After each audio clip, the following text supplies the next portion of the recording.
Culture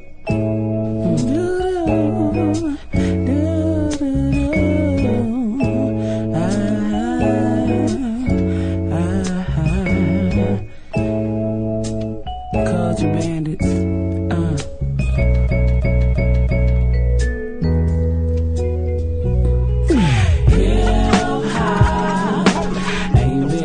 Since the great rock to pop, and now you got the white piece flip-flop to R&B and breakdancing. You gave it up, no idea what you're doing. You think it's cute as they're imitating you. You silly fool as they rob you of your culture. Cool phone, non-threatening, going out your way to make them feel at ease. You got the mad white cow disease. Feeling good, feeling fine. Multicultural, colorblind. Shades of gray intertwined. You must be out your rabbit ass mind.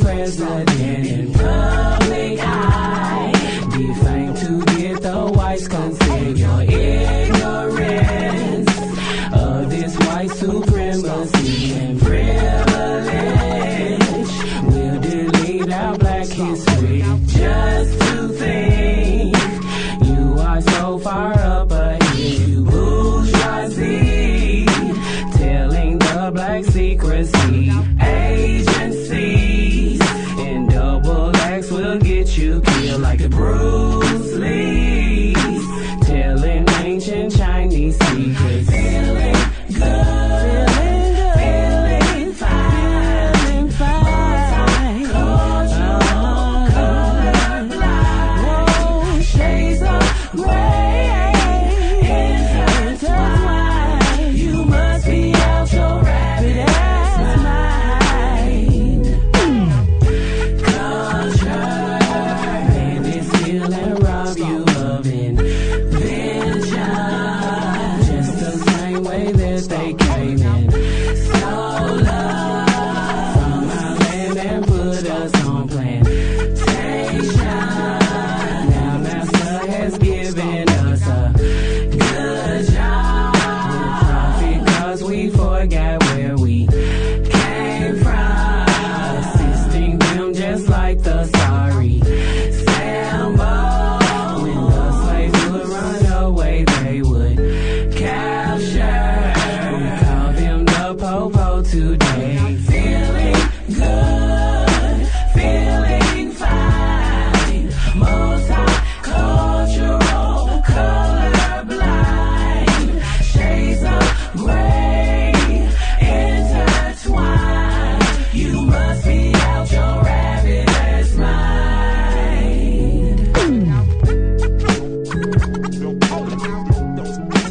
Don't stop. Don't stop. Hold it now. Don't stop. Don't stop. Hold it now.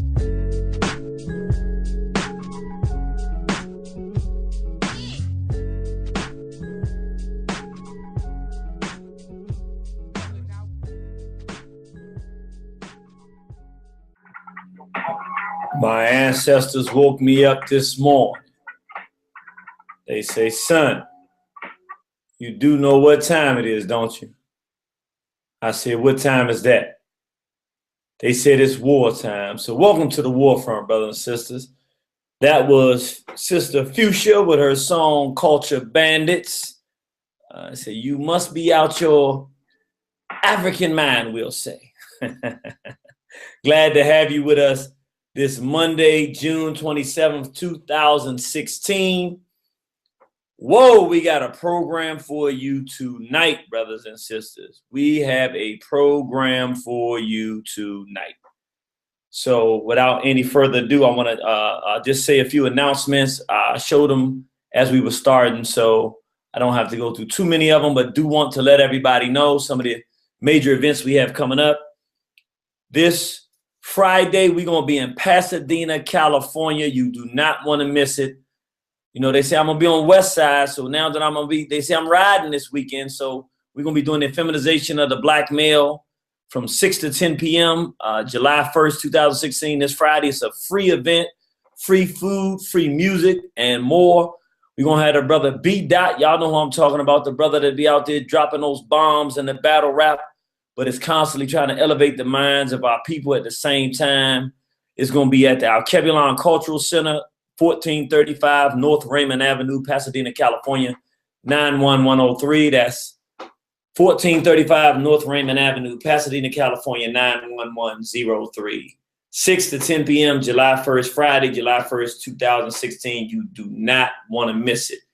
You don't want to miss it. You don't know who's going to be first, who's going to be last. We also going to have our brother Thomas T.J. Lofton, and yours truly, the Irritated Genie of Southeast, my brother Sananu, Black Snow of the KOS Project. So you don't want to miss it. KOS, Knowledge of Self Project. If you don't got that knowledge of self, what do you got, brothers and sisters? Not too much. Then we're going to make it a whole weekend, so don't worry. We're making it a whole weekend. Then on, that's going to be the feminization of the black male, but it's reloaded. We on the west side, so you know how we're going to do it there. Then on Saturday, July 2nd, we had an all-day event, the Real Family Reunion, Return of the Gods, sponsored by our sister. You can see her right here. Oh, you're not looking at the flyer, are you? Sister Kateria. Okay. But Sister Kateria is sponsoring it. Outstanding event. The last time they had it, it was like 2,000 people out there. So you're going to want to come. It's an all-day event. You're going to have the African Space Program. You're going to have Zaza Ali. You're going to have Flex Alexander. You're going to have Phil Valentine, and just so many other brothers and sisters going to be out there. $25 general admission. 40 for the VIP. That means you get to be and talk to everybody. Also, we're going to have Grasshopper, Okera Damani, Herb Alchemist, Golden Nubian. It's going to be the whole entire crew for you. So you don't want to miss this. It's Return of the Gods. That's going to be on Saturday, July 2nd. That's going to be an all-day event. And then on Sunday, we're going to be at the African American Museum of Beginnings, which is in Pomona, California. That's 1460 East Holt Avenue, building number 3, Pomona, California, 91767. Again, that's 1460 East Holt, H-O-L-T Avenue, building number 3, Pomona, California, 91767. You don't want to miss out on that. Tickets are $11.11. That's right, only $11, $11.11. Or you can get the VIP tickets for $22. The VIP meet and greet where you can meet all of your favorites. That includes Brother Phil Valentine. We got Red and Blue Pill. We got Brother Amsis Ma'at, the Doc. We got Ricky Hendricks. We got Sister Eleanor Harvey that's hosting the whole event. That's my Kemet sister from Kemet New Know Thyself tour just this past year. So we just got acquainted, but man, it's a beautiful acquaintance. We got Brother Grasshop and Kweli Kara. We got Brother Salih. We got Sister Cat. Of course, you got yours true, the Irritated Genie, Sister Rosa Lee Brooks. We got Tribe Buff and Brother Maurice White from the Earth, Wind, and Fire. So you're going to have a phenomenal event. Again, it's an all-day event from 2 to 9 p.m. From 2 p.m. to 9 p.m. You want to come out. Baba Alim Ramin is going to be there as well. Reverend Jeanette is going to be there. So you talking about a packed house, a packed environment. I'm going to do something small that day on the threats to African survival and what we need to do to save ourselves in the 21st century. It'll be short and sweet, but you're going to love it. And you're going to have time to spend time with the Irritated Genie that day. So if it's something Genie said you don't like, you know, you ain't got to keep it to yourself. Come on out. Come up. Let's talk. Let's chop it up. See if we can come to some agreement. If not, that's all right. We'll walk away with our same opinions, but we'll have a good conversation and brotherly and sisterly dialogue. And come on out and check it out. You'll have opportunity to talk to all these other brothers and sisters who will be there for the entire day. And then on Monday, we don't have the exact location yet. We do, but I don't know the location, but it's in California. It's Brother Ross Bob, their bookstore there. We're going to be doing Possessed. And we're going to do it the hard way. We're not playing no games. We're going to drop the hardest. You know, feminization of the black male was hard, but then we took it up a whole nother notch with the Possessed. So you want to come out there and check that out. And lastly, we want to get people ready for Sunday, July 24th, 2016. Irritated Genie of Warner Horizon and also representing the Straight Black Pride movement with my brother, Captain Tazariak of the ISUPK Nation. We are coming together to work together on one fundamental thing that we agree on, which is stopping the child molestation and the sexual abuse of black children and putting an end to this homosexual push on our children and our people. And so we're going to be doing that Sunday, July 24th, 2016 at Alhambra Ballroom. That's 2116 Adam Clayton Powell Boulevard in New York, New York. That's Harlem, New York. Again, that's 2116 Adam Clayton Powell Boulevard, Harlem, New York. That's between 125th and 126th Street on Adam Clayton Powell Boulevard. Doors open at 3 p.m. It's a $20 advance tickets. Go ahead and get your tickets now because it's more at the door. You want to call. The information is 846-461-6315.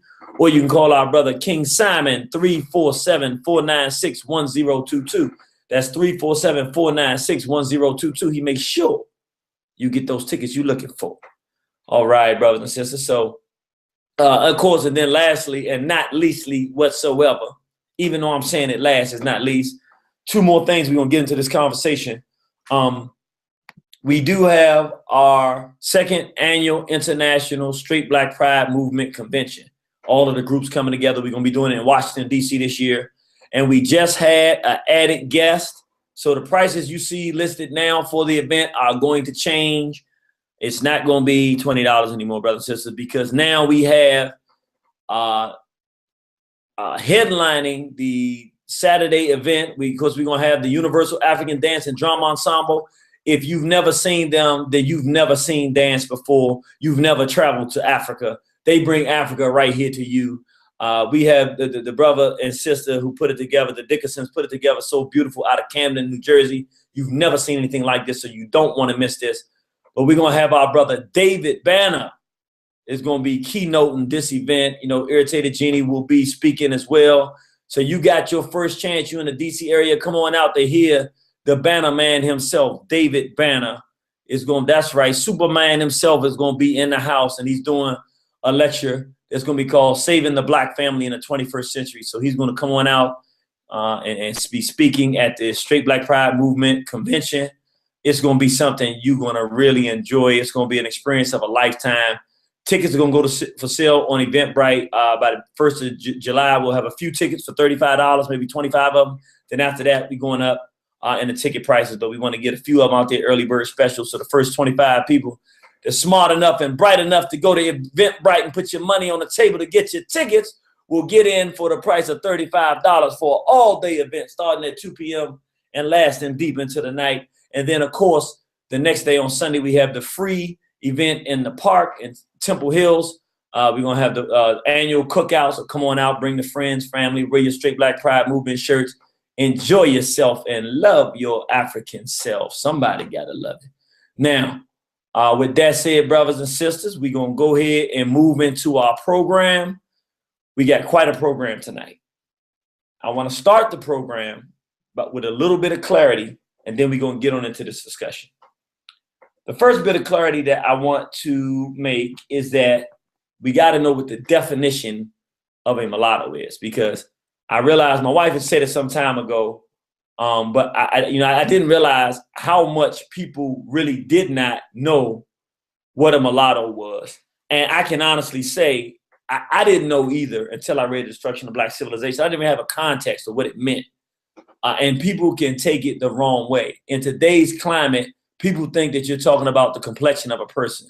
And the complexion has absolutely nothing to do with it, even though the tendency is for mulattoes to be lighter because they have a white parent. But that's not what we're talking about when we say mulatto. So for the sake of clarity, let me go ahead and do this again. Okay, here we go. Just so you can see, what is a mulatto? Here it is. It says right here, the definition of mulatto. We just put it right in here in Google. A person of mixed white and black ancestry, especially a person with one white and one black parent. So when you hear us here at One Horizon say the word mulatto, we are not talking about a light-skinned person. Let me be very clear. My entire family is light. In fact, I'm one of the darkest people in my family. Not the darkest, but one of them. But we're all black. And, I had to say, I'm happy to be in the family that I'm in. Got really good brothers and sisters. They may not be conscious, and you might even say they're Negroes, but they some good Negroes. They straight, they black, and they proud. For the most part, all I know, every one of them is straight, every one of them black, every one of them proud that I can think of. I think I got one cousin that married a devil. I don't talk to her no more, so I don't know how much that one counts, but she happens to be one of the darkest people in the family. But, you can't win all of them. We all fall short of the glory of Amen, even my family. So,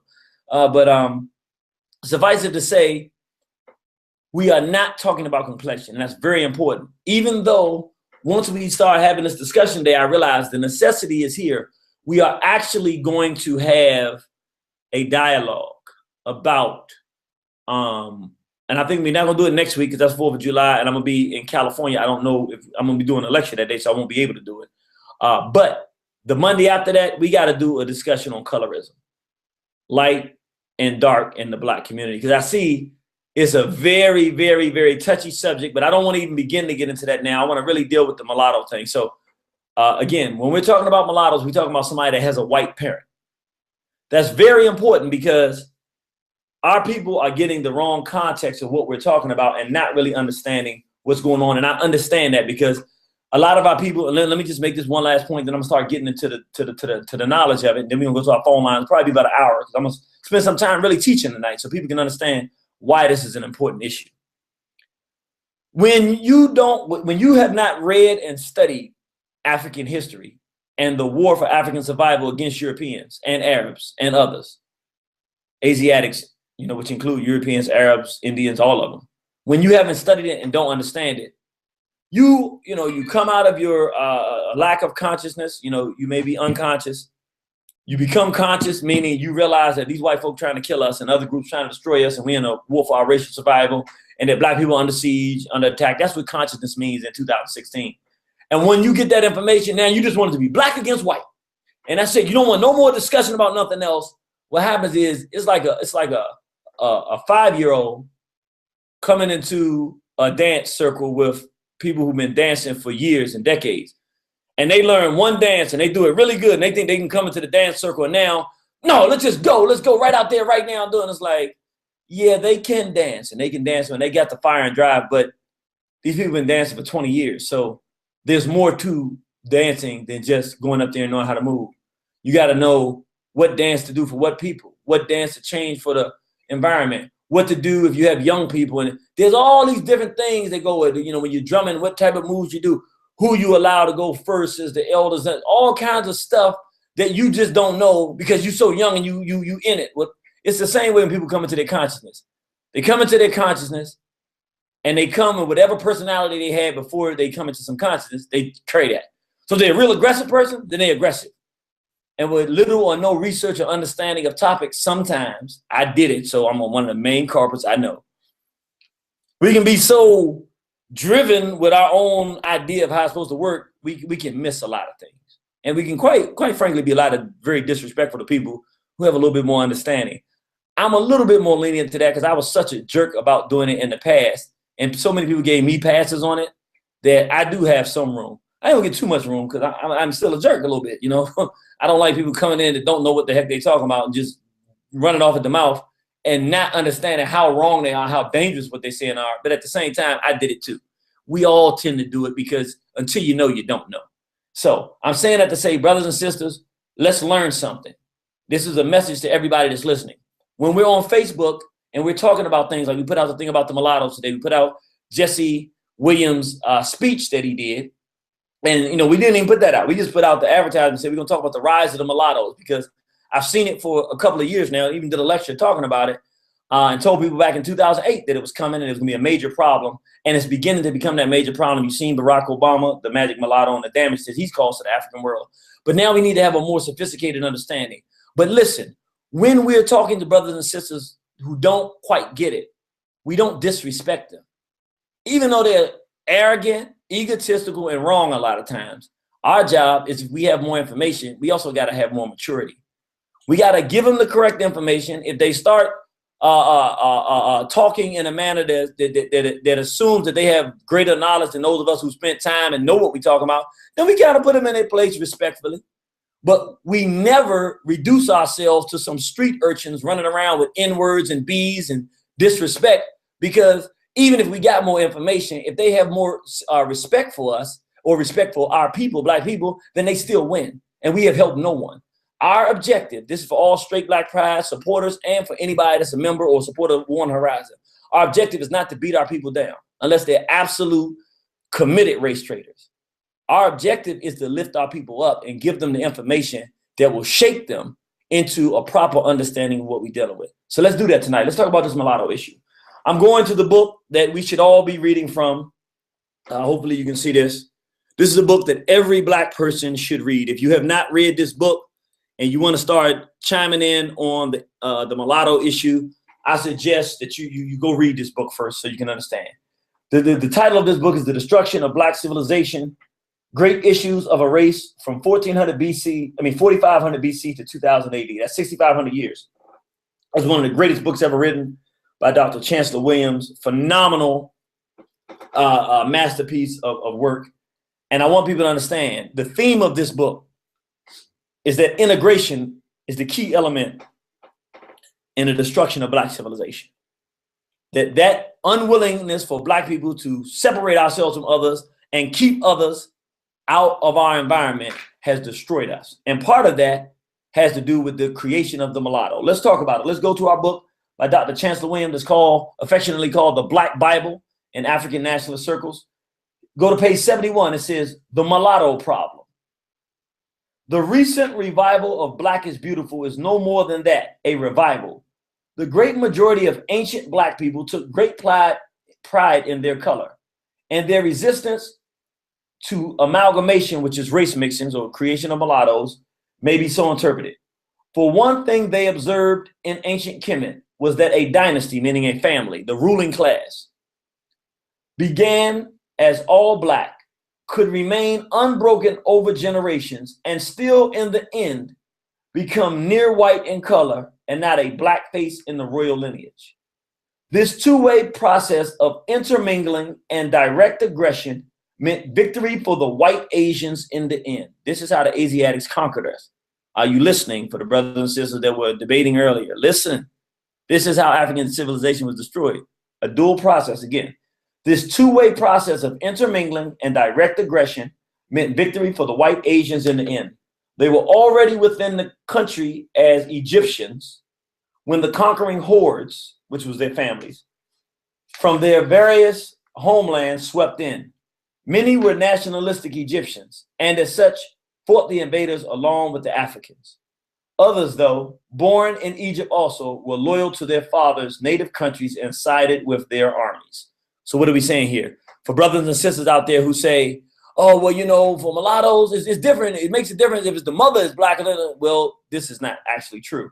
Because what we see here is that in ancient Kemet, those kingdoms fell when the fathers were white and the mothers were Black. So well, actually, that wasn't always the case, because sometimes it was the fathers were Black and the mothers were white. And the mothers were Black and the fathers were white. But also in Haiti, the fathers were white, and the mulattoes destroyed Haiti, as we'll talk about in a moment. So I just want to make it clear that this is part of the destruction of Black civilization. Let's go to page 208. Again, this is Dr. Chancellor Williams.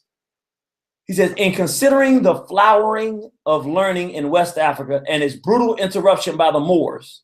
Now, this is another thing that I'm not going to get in this tonight, but we have to have a real discussion, because people keep talking about the Moors and the Moors. To some degree, in some respects, one could argue that the individuals that are classified as the Moors in ancient Africa really were some of the worst race traitors we can possibly bring up in terms of a group.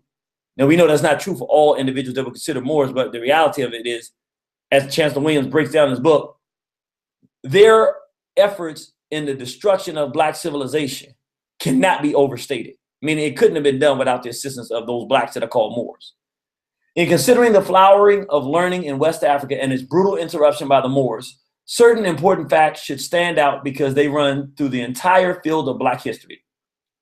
The first and perhaps the most important fact is that the general enslavement of Africans, proclaimed to the world as savages, began during the very period and in the very West Africa, the center of which held one of the greatest universities of the world and other colleges. So he's saying at the same time they're saying we're savage, we were the most learned people in the world, which means they knew we weren't savage. It was an attempt to say that we were savage and use black-skinned people called the Moors, who didn't see themselves as Africans and our brothers and sisters, to help and assist in the destruction of Black civilization. That's powerful, meaning the whites could not destroy us without our complicity, or people of our skin complexion, but not our African mind. They could not have done it without them. The second important fact is that Black Muslims were not spared from destruction by non-Black Muslims. In other words, these Moors who were Muslim, when the whites took over, even they were destroyed. So, and if you were Muslim, it didn't mean anything. You were Black. It was about race, not about religion, which our people still don't get today. The third all-important fact was the non-enslavement of mulattoes and their classification as white Egyptians and Moors. So the mixed breed were not classified as Black people. They weren't enslaved. The mulattoes were allowed to be a managing and ruling class over us. He goes on and says, this crucial fact must not be glossed over, as it has been throughout our history, first, because there were many tribes or societies in Africa which were exclusively mulatto, to use the term loosely. Nothing was more characteristic of the mixed breed clans, tribes, or societies than their unceasing efforts to emphasize their separate identity and their constant fear of being considered Negroes or Black Africans, very similar to the island of the Dominican Republic, that does not want any relationship with African people and murder Haitians every day. They're really like an island of mulattoes who hate African people and kill Black people and side with whites in wars against Black people. It's just the reality of it. I'm not disrespecting the Dominican brothers and sisters who know that they're Black and don't believe that way, but you know it's the truth too. And any brother and sister from Haiti can tell you that. They can tell you with the blood on their backs of that. So I'm gonna say that again. Nothing was more characteristic of the mixed breed clans, tribes, and societies than their unceasing efforts to emphasize their separate identity. Hence, I'm a Moor. I'm not Black. I'm a Moor. Y'all have heard that before? I'm a Moor.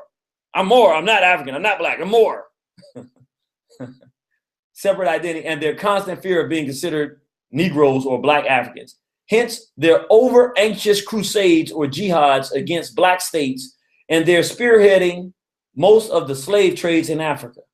They further emphasize their ethnic difference by always retaining thousands of Black slaves in their own service while selling the others. We're talking about the mulattoes now.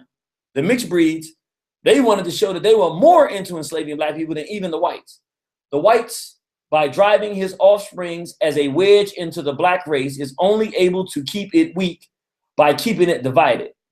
Is not only able to keep it weak by keeping it divided, but he is able to maintain effective control over it without the necessity of his presence.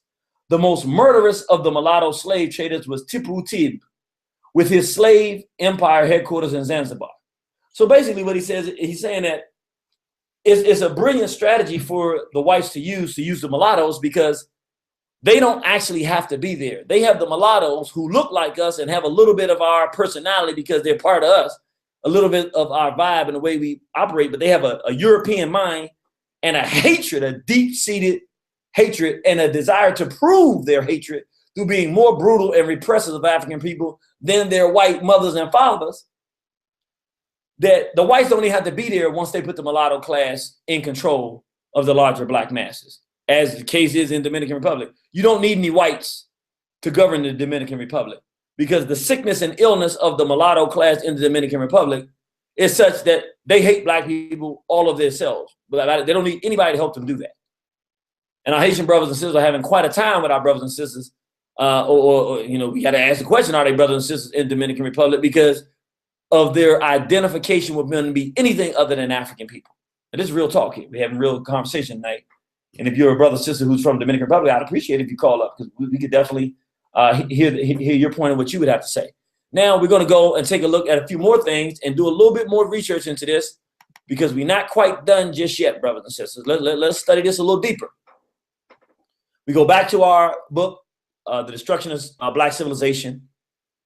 And I want to be clear, this is not about hating mulattoes or a misappropriation of understanding who the enemies to African people are. So I want to be very clear about that. What we're talking about now is, yeah, it's one thing to say, yes, I understand the whites are enemies. Yeah, that sounds good. But then the question I would ask you is, well, how do they operate and how do they keep black people oppressed?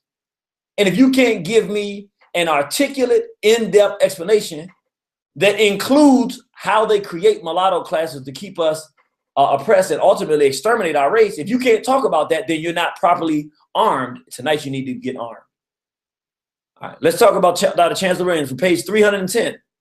The necessary re-education of black people and a possible solution to the racial crisis can only begin when black people fully recognize this central fact in all of our lives.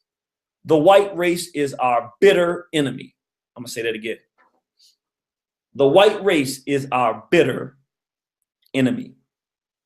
This is the calm and unmistakable verdict of several thousands of years of documented history where each and every black nation has been destroyed by whites.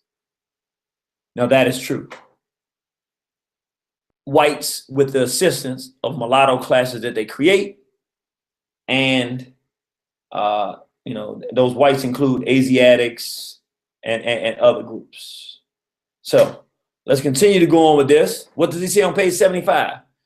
To prove how truly white they were, the mixed mulatto Egyptians made hatred of Africans a ritual and tried to surpass the whites in raiding for slaves in all African areas.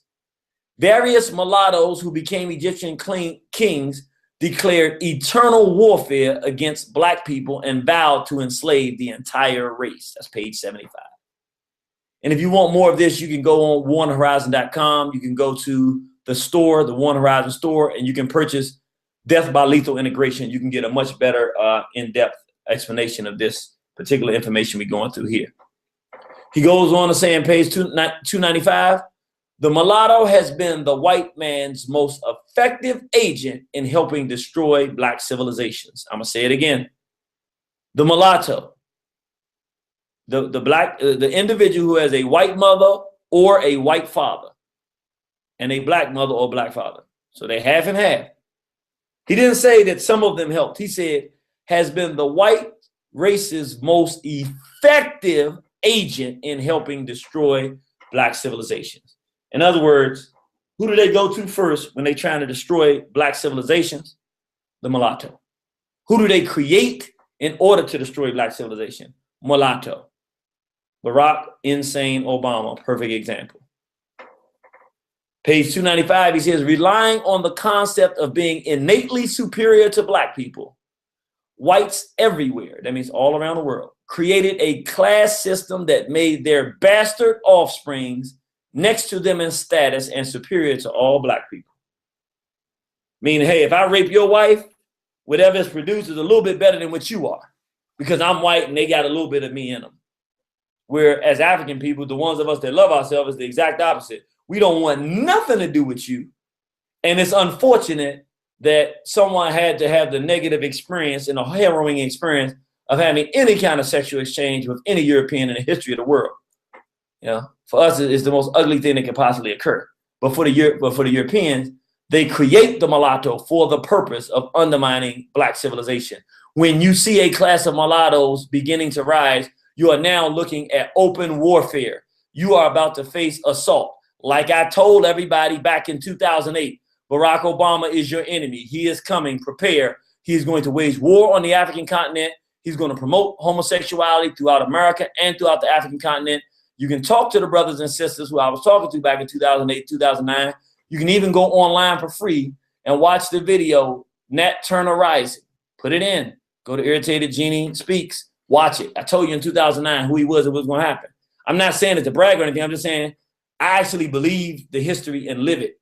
Some of our people read the books, but then they don't give you the full story. Everything that I know that I should give you to help you, I'm going to give you. So I'm not talking about Barack Obama now. I was talking about him before he did what he did. I'm telling you now, the mulattoes are here and they're dangerous. and we have to prepare to deal with them, but we have to do it wisely. And the first step, I realized, I got to make people aware of the danger of them, who they are, how they operate. What is the mulatto class all about? Let me make this clear. We're going to go look at a short clip from a movie called Rabbit Proof Fence. This is going to be very important for our brothers and sisters, because I want you to understand the mulatto class is made as a step in the direction of the genocide of African people. Let me say it again. As Dr. Chancellor Williams said, first the whites came in and mixed. We allowed them to mix and create these mixed babies. Missing and not understanding the interests of whites. Their objective is to kill us. Then they use those white babies or those mulatto babies to wage war against us. And then ultimately, they use them to now marry back on into whiteness and totally eliminate the black groups altogether. This has been history. Let's go to Australia, where they had a process of doing this. There was actually a formal process, as they had exterminated and killed most of the brothers and sisters in Australia, the original African inhabitants. And now they were in a process of killing the last ones of them. And they had an actual process that was government sponsored called interbreeding us out of existence, saying we don't want to kill them anymore. Is not enough of them to fight back, so we don't have to physically kill them. We'll just exterminate them through incorporating them into our racial structure. But the white male here, this is actually a document. It's a movie about the reality of what was done in Australia, and here's the white telling the story of how they did it. Now, it's actually West Papua. They told me, my wife was telling me I was mispronouncing it, but when I talked to the brothers and sisters, they were like, "No, keep saying Papua. We like that because we got to fight back. So we like the way you're saying it, And they said a lot of other people that heard me saying it. So now I guess we stuck with West Papua. But my brothers and sisters in West Papua, they're facing the same thing now, right in the same region. So with the brothers and sisters in Bougainville, it's the same thing all over the world. It's the same thing that happens. When they can't beat you militarily, or when they do beat you militarily, part of the extermination genocide process is the mulattoization of the group, and then a full extermination. That's the final part of the process. They're like vampires. They like to take some of the genetic makeup of our people and incorporate that into themselves. Now, I just want to show this because I want to take it around the world, because I don't want people getting stuck and saying, why is he stuck in ancient Kemet, or that's Australia, he's just sticking in the east side. That's not a reality of black people in this hemisphere. Not true.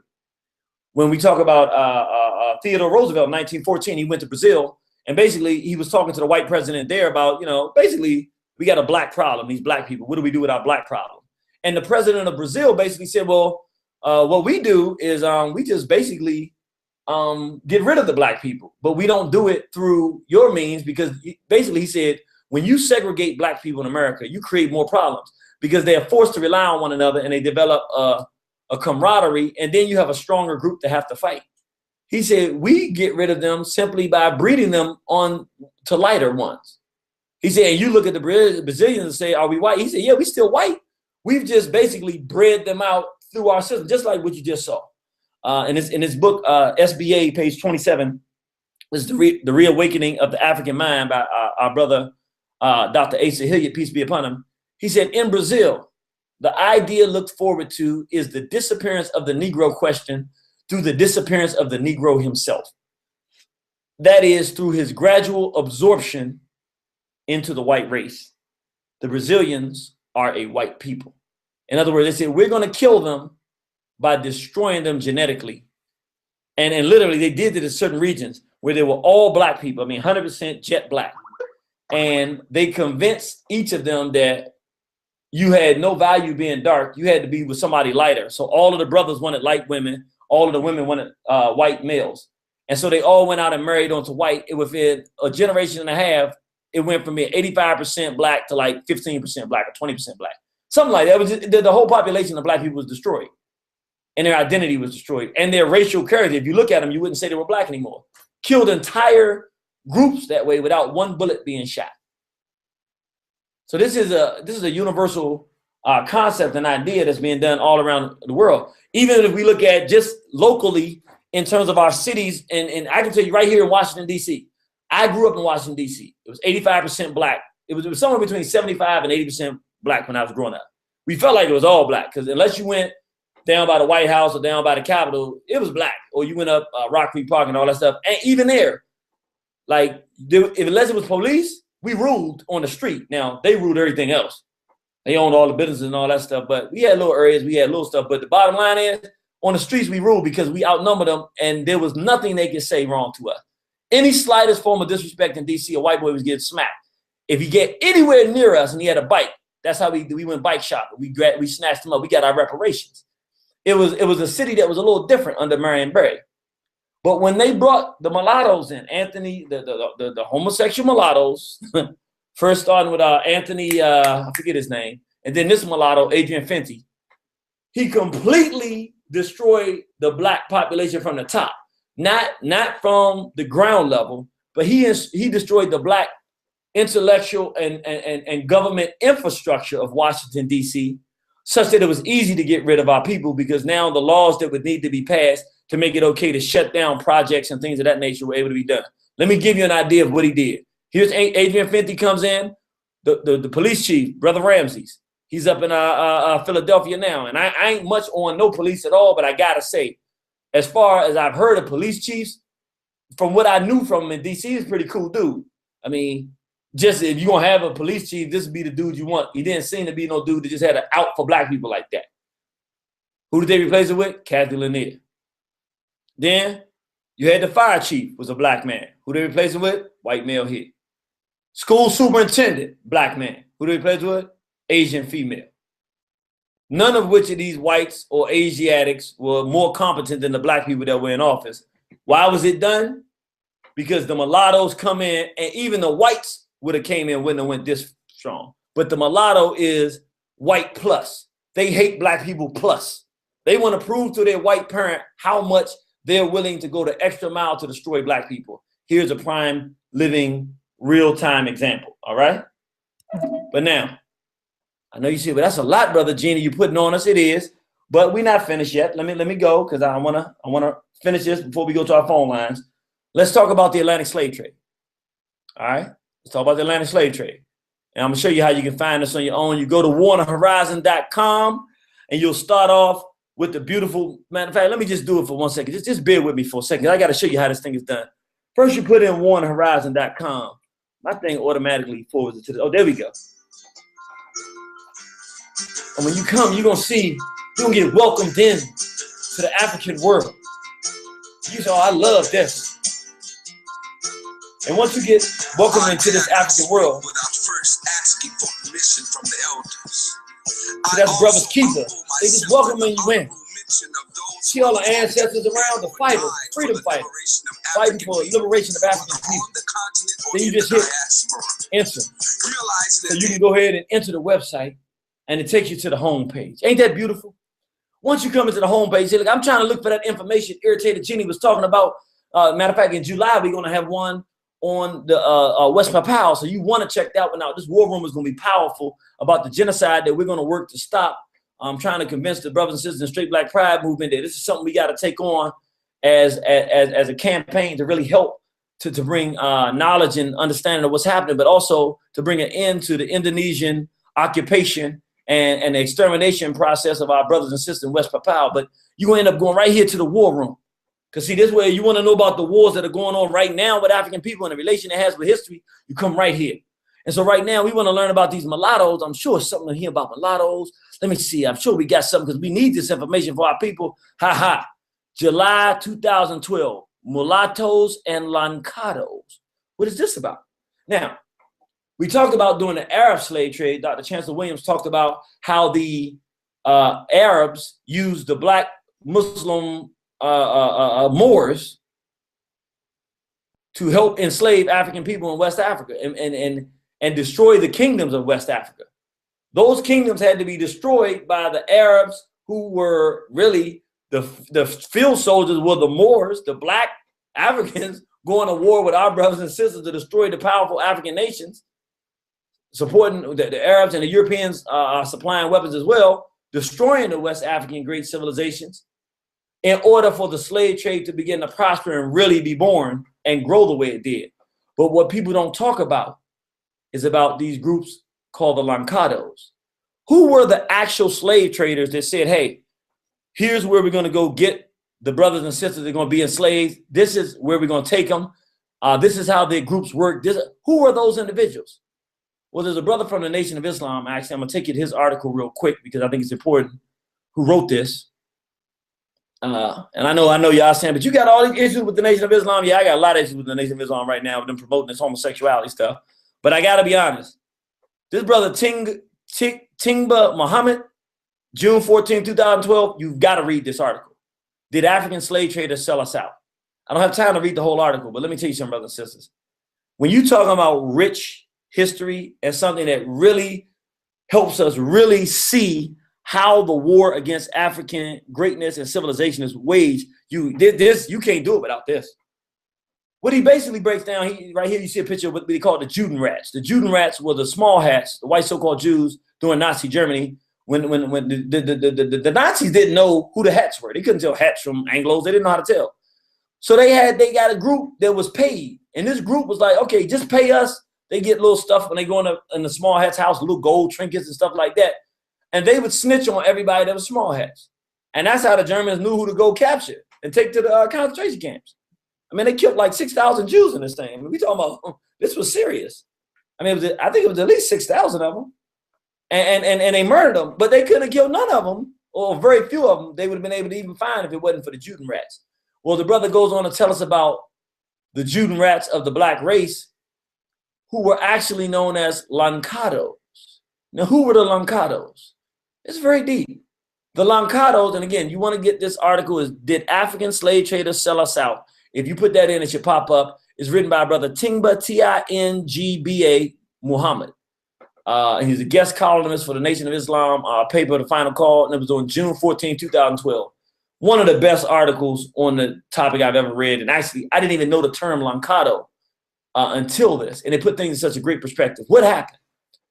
Prior to the Atlantic slave trade in the 1400s, during the Spanish Inquisition, or right before it, which means they were already planning this, which is really deep. They saw the beginning of the end of the Moors being put out of Spain and Southern Europe. And so the small hats began to start realizing, because they were helping with the financing there, that the whites were going to turn on them anyway.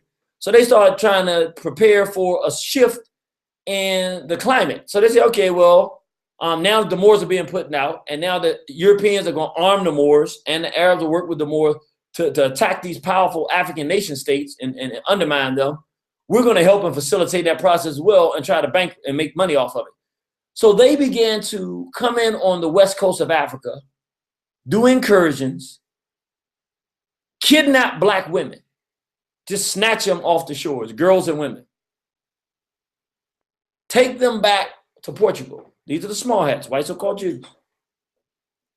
Sephardic small hats. These are not the Ashkenazi, these are Sephardic. Took them back to these islands and began to breed them and breed these half-caste children. But here's the deep part. They taught these children, they forced the mothers to teach these children to speak the local languages. They groomed these children and prepared them to go back onto the continent. And of course, they gave them the wealth and the military power, but they were able to negotiate better with the brothers and sisters because they were half caste. So they could speak the language. And so we weren't totally trusting them, but we kind of trusted them. They got in, they had money, they had power. They had power in trade. They learned everything that they needed to know to figure out who was in power, what the differences were amongst the groups. They could communicate. And it was the Lancados who made up the bulk of the slave traders during the Atlantic slave trade, these half-castes. That's why if you watch films like Amistad, horrible film, but when you see that little funny little curly-headed thing, he's a Lancado, half small hat, half black. They are bred by the small hats for the purpose of enslaving our people. So when they say blacks stole blacks into slavery, it's not exactly the case. There were black people who were race traders that were just purely black. There's no question. Most of those slave traders, though, were Lancados, mixed breeds, and Moors who were helping to undermine North Africa, who were either mixed or considered themselves Arabs. So whatever they considered themselves, they were not black. That's what I'm saying. It's real dangerous when you hear black people today. Now, I don't want to be black. Don't use that term for me. I'm not an African. Don't use that term. I've been looking at it. Well, I've heard that before in history, and it wasn't good for us. So I want you to understand it's very important because we're talking about the Atlantic slave trade could not have happened without the mulattoes. I'm just making it simple. It couldn't have happened without them, period. And we look here and we see some of the Mulattoes during this period. Avery and Fenty, Holly Berry, the big homosexual here. I think his name is Amici, the big gay football player, basketball player, whichever one he is. Dominique DePrima. I mean, Ben Jealous, Henry Jewish Gates. All of these half-castes putting themselves in the place of black people, none of which represent the interests of our people, basically selling the complete interests of African people out. Very dangerous what's going on here. It's happened in history, but if we don't have access and knowledge of that history, then we don't understand. You can go here and read this for yourself in your own free time. You want to watch this, but 26-minute video. This is the great one, Dr. Chancellor William, P.P. upon him, on Tony Brown's Journal. You can watch that video. You'll really appreciate that, what the brother has to say to us. But we're going to come down here to Dr. John Henry Clark now, because now we're going to talk about not just in ancient history or not even just in the Atlantic slave trade. What about in the Haitian Revolution? If people were to understand the roles that the mulattoes played in the undermining of black self-interest in America, but specifically in the islands, in particular in Haiti, you would almost feel like our brother Edward Blyden, who said Edward Blyden was one of the great black nationalists prior to Brother Garvey's time in the early 1800s. Brother I think it was 1700s. Brother Edward Blyden said, I think it was 1800s, but Brother Edward Blyden said, on my tombstone, only thing I want you to put is he hated mulattoes. Now, he didn't say that based on no complexion. I want people to get this because it's very important. A complexion has nothing to do with the discussion. It just so happens that most mulattoes are lighter. But if you're so light, you look white, but both of your parents are black, that has nothing to do with being a mulatto. I mean, it has nothing to do with it. You might feel that way, but that's not what we're talking about. We're talking about mulatto, somebody with a white parent. Because the history of this is that it's been used to undermine African civilization throughout history. There are books that have been written on it. So it's important for you to understand. It's something we need to understand. Let's listen to Dr. John Henry Clark as he explains the role of the mulatto in their undermining of the Haitian Revolution. And bear with me, I just want to make sure we still screen sharing. Okay, we good. Yes. So let's go ahead and go into this. And I have studied it down through the ages. But I have always threatened to write a massive book about it and never wrote a line. I write out the title for the book. And I talk out chapters in the book, but I never write the book. It is so delicate and dangerous and so painful that a person like me who opened many doors and talked about many things, even at the risk of being killed, hadn't even put it down. The book is called The Role of the Bastard as a Factor in History.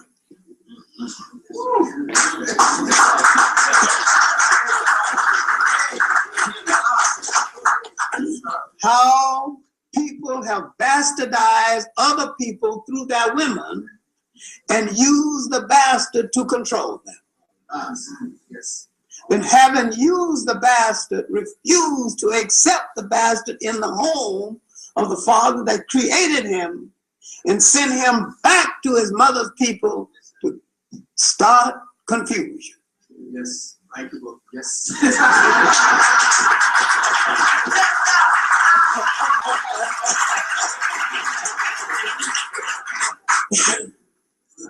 When and if I dared, and somebody gonna have to give me a bodyguard 24 hours a day if I ever did,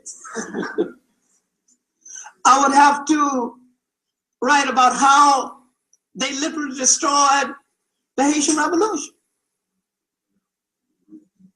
How the mulatto generals, sons and daughters of the French black mothers and French fathers betrayed the Haitian Revolution and went over to the French against Toussaint Louverture. And a French general who hated both blacks and mulattoes called Rochambeau. He's going to teach the mulatto general, the mulattoes, a lesson. that I hate you just as much as I hate the blackest of the blacks. So he gave a gala party for the wives of the mulatto generals. At the end of the party, he said, I have some presents for you, ladies, and some boxes. So go in the room and open the boxes. It was the heads of their husbands. He had cut their heads off to show you I have just as much contempt for you yellow niggas as I got for the blackest of the blacks. The Rochambeau incident in Haitian history was so embarrassing and so painful. Most Haitian historians have written it and left it out. Couldn't face it. Yes. Too embarrassing. And Christophe, one of the last of the powerful of the three generals, mentioned it in passing. One of the last of the mulatto governors, Pétain, when they were arguing about democracy or dictatorship, Christophe had a dictatorship, but everybody was fed and going to school and doing well.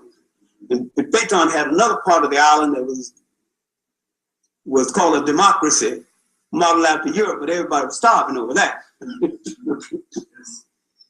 And when he faced Christophe, he said that if the French, Christophe had been a stable boy, head waiter in the French inn, also fought in the American Revolution, but that's another story. So when he faced Christophe, he said, if the French had killed you, I wouldn't have you to contend with. And Christophe's answer was classic. If your mother had the common decency to keep Frenchmen out of her bed, I wouldn't have you to contend with.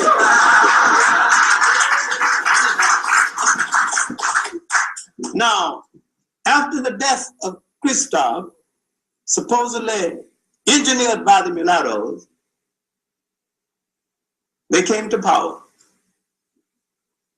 begging for French acceptance and got it. They adopted a French constitution that crippled Haiti and killed the revolutionary spirit of Haiti to this very day. French white nationalism and French bastardization killed that nation before it could get born. I don't have enough handkerchiefs to write the book. Maybe let me go along with my lecture. Go on with my lecture now.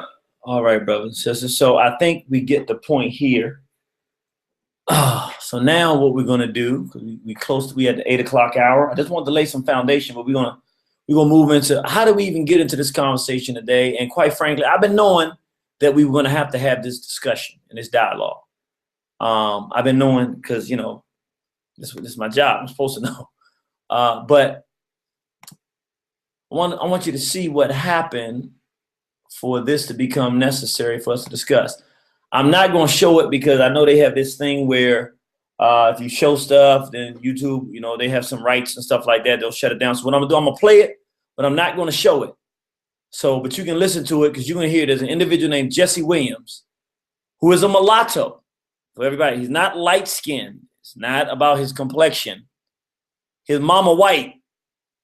You call her Creole, whatever. She white. And he's not black. He is a mulatto. But he goes up and gives what I would say is a riveting speech at an award ceremony at the BET. So let's listen to this, and then we're going to come back and have some dialogue.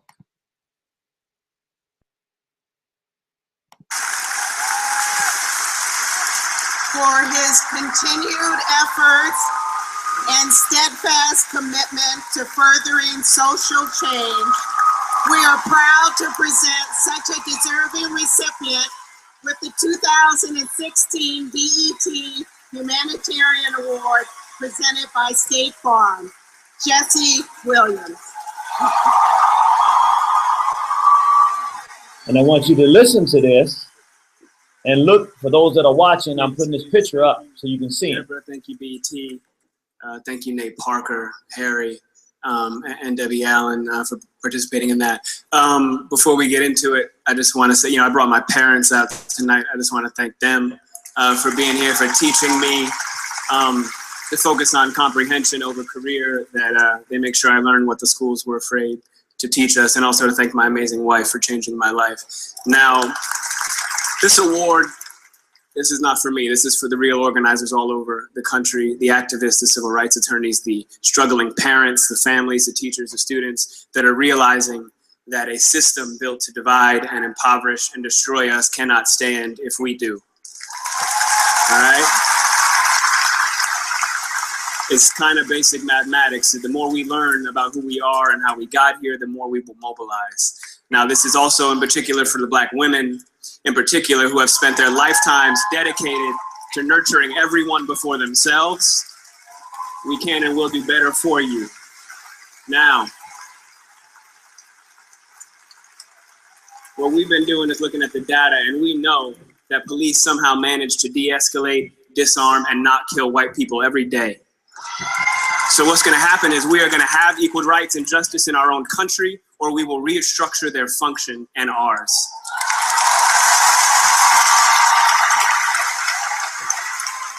Now,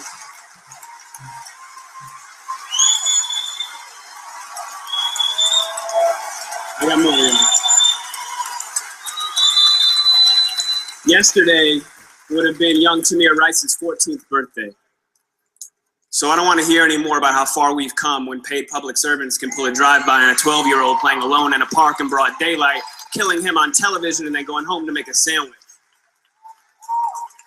Tell Rakia Boyd how it's so much better to live in 2012 than it is to live in 1612 or 1712. Tell that to Eric Garner. Tell that to Sandra Bland. Tell that to Dorian Hunt.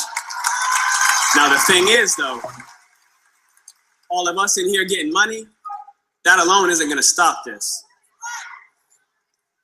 All right? Now dedicating our lives to getting money just to give it right back for someone's brand on our body, when we spent centuries praying with brands on our bodies, and now we pray to get paid for brands on our bodies. There has been no war that we have not fought and died on the front lines of. There has been no job we haven't done. There's no tax they haven't levied against us, and we've paid all of them.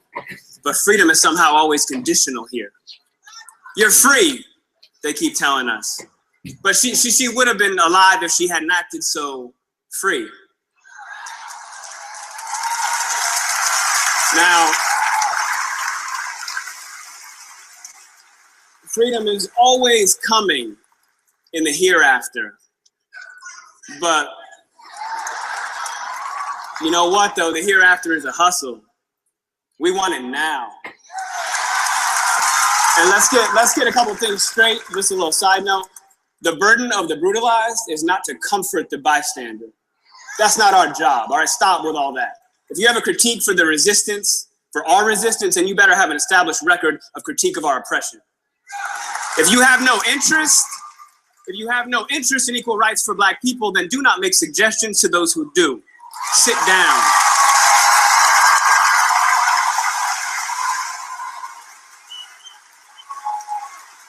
We've been floating this country on credit for centuries, and we're done watching and waiting while this invention called whiteness uses and abuses us, burying Black people out of sight and out of mind while extracting our culture, our dollars, our entertainment like oil, black gold, ghettoizing and demeaning our creations, then stealing them, gentrifying our genius, and then trying us on like costumes before discarding our bodies like rinds of strange fruit.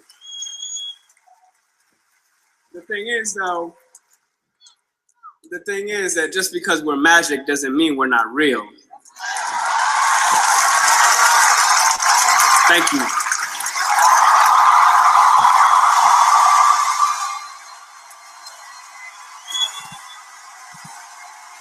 All right, so you heard that part, brothers and sisters. Now we're going to go and look a little bit, because what happened is I saw that. I'm going to tell you, this is kind of funny, I saw that, and when I saw it, I was like, whoa. And it's a thing when you have information and you understand the climate that you're in, sometimes without having, because he didn't say anything that I could find that you can argue with. I didn't find, I said, man, heck, I couldn't have done a better job of speaking, verbalizing the situation. That it was poetic. But my spirit spoke to me, the third eye. But you understand, I have 20 years now, at least, of understanding and studying this mulatto problem, knowing that they're going to breed the mulatto class to come out. I said, knowing that this is the time, Barack insane Obama, that Bama. So I'm saying I know that it's here, and I know that the mulatto class is here, and I know the type of pain that they bring our race, and I know that it's all out war when they show their faces. So I already know.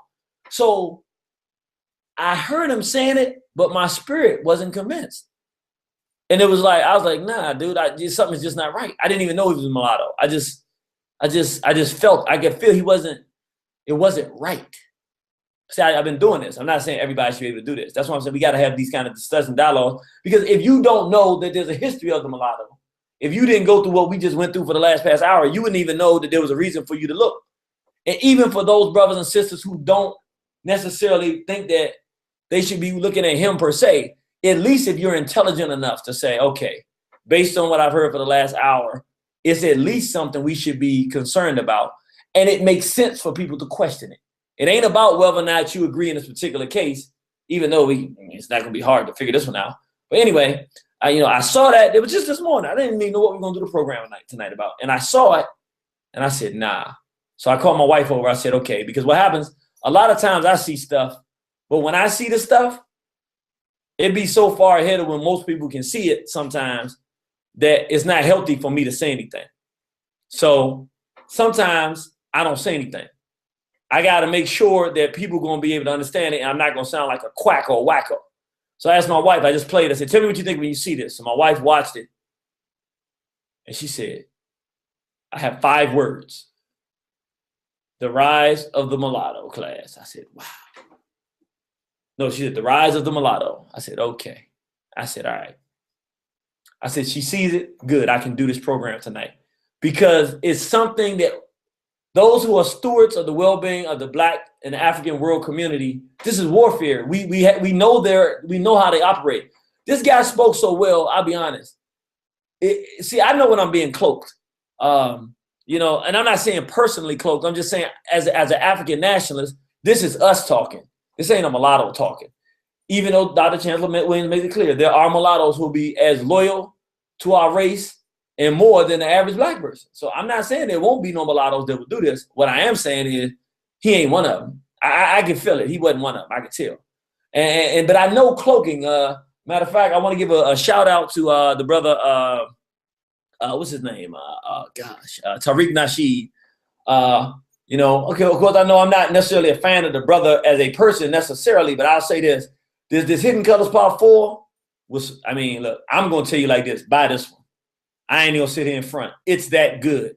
Yeah, the stuff about the Moors and leaving out the fact that how they undermine West Africa and all that. Yeah, okay, fine. I'm not going to discount that, but the reality of it, I'm sorry. For the average Black person watching this Hidden Colors Part 4 in today's world climate will be similar to probably Eyes on the Prize, the second part, back in the 80s, man. I'm gonna be honest with you. It's an outstanding piece of documentation, which I think can be used as a prototype for us who are trying to get our messages out. This is the kind of quality we need to be producing in African nationalism, getting the information to our people, and our people will buy it if we do it right. We can see that, they'll sell. And so we can market the truth for our people, and they'll want it. Only I would say is I need to have some copyright infringements or something, because man, look, man, I'm gonna tell you like this. I've been quiet about all y'all jackers, man. But y'all gonna stop jacking Irritated Genie, and I'm gonna stay quiet. I've been quiet for like the last 10 years. But this is getting ridiculous, man. Like, if you're gonna cloak a brother and jack a brother, just at least one time make somebody say something in there. Otherwise, I'm gonna start hitting y'all for some copyright infringement. I should copyright infringement.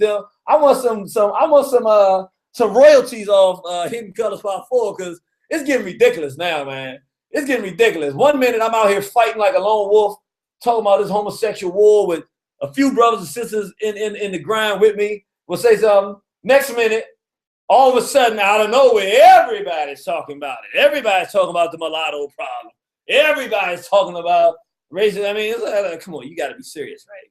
You know, I wasn't too bad to the last 30 minutes. I was like, I'm used to getting jacked regularly. It's what happens. As far as I'm concerned, it's a good thing. That means somebody's hearing the message and they're sharing it. They don't give me no credit. I don't care. I don't really want the credit because if the whiteys ever come after whoever's doing it, I want them to come after you, not me. But this one was a little bit bad in terms of my copyright infringement. But I'm going to say it's an outstanding product, brothers. You should support it because it's just that good, particularly for a brother or sister who doesn't have a lot of information. Even if you don't give them part 1, 2, and 3, if you give them part 4, they'll get it. Part 4 was hitting and holding. I'm going to go ahead and give the credit. But my point is, I know cloaking. I know it. I see it. I can see it. I don't say much about it. I know cloaking. And this mulatto is cloaking the black liberation rhythm and spirit. He's not real with it. I'm not saying he don't believe in the stuff he's saying, but I'm saying he's not no African nationalist. He's not the mulatto who's totally loyal to the black race, who's thrown away his allegiance to his white mother and his loyal. That's not the case. And of course, I can tell you that, but I can show you better than I can tell you. So let's go and just show you. But what happened is, you know, I saw that and I said, okay, we're going to talk about this tonight because I know our people are so moved by this, but it's better to do things real time than wait till it happens to do it. And my wife was like, well, I don't know. You know, we don't want to be controversial. Our people, I said, look, I don't want to hear all that. I never waited till it's over. Wait till after the election of Obama been in 4 years, didn't tell everybody he was bad. Now, I don't do it like that. I do it off the top. When the problem is there, I give you a chance to make the right decision. If you don't do it, that's on you. But the next time I come tell you, you better start listening. So I'm going to tell you right off the top, you can't trust this guy. I didn't know that the information already existed. So I didn't even say nothing negative about him. I just said, look, we're going to talk about the rise of the mulattoes. I thought it was a great title. Put up Obama, put up this brother. And the people on Facebook went off. One new sister to consciousness came on there. And I mean, she was just going off. And I can tell she kind of knew the consciousness and everything like that, but not necessarily new to helping our people and working with our youth, but new to consciousness and really understanding what's happening. So she ain't got no real work under her belt to understand the mulattoes and the issues. So she was talking kind of condescending to us. You know how people, when they think they know something that they don't know, and people started going in back and forth. And some of the brothers and sisters that knew what was going on and understand the mulatto issue was taking one position. Some of the ones that just trust irritated genie, I was saying, you know, was trusting the genie. My wife just sent me a thing, said, don't call him brother. Did I call the mulatto dude brother? I'm sorry. That's what gets real tricky with these mulattoes. You accidentally do that kind of stuff. But so some of the people were siding with Genie. They said, I'm gonna ride with my brother Genie. And some people really understood where it was going, and some people were guessing where it might be going. But some people were like, listen, we shouldn't be talking about colorism. Like, it's not about colorism. No, because a person is light-skinned. And I said, this ain't about light skin. And I started realizing, my wife had told me a while back, people don't get it. When you say mulatto, they think you're talking about complexion. I was like, okay. So that's what we said. We really gotta, clarify for people. So we went back and forth and it was really hostile. And I said, you know what? This is the right time. Because people who don't understand the history of mulattoes, which there's no way for you to understand because it doesn't exist anywhere. In fact, there's one book that needs to be written, which Dr. Clark said he should have wrote. I'm gonna be honest with you, I don't have the energy to write it. We really need a brother or sister who really is, but you gotta have a hard spirit. You can't be a nice guy because then you're gonna give too many passes. We need somebody who's gonna tell the truth so that we can blow the cover off this thing and make it clear to our people. We don't want no more of this interracial stuff in these mixed children.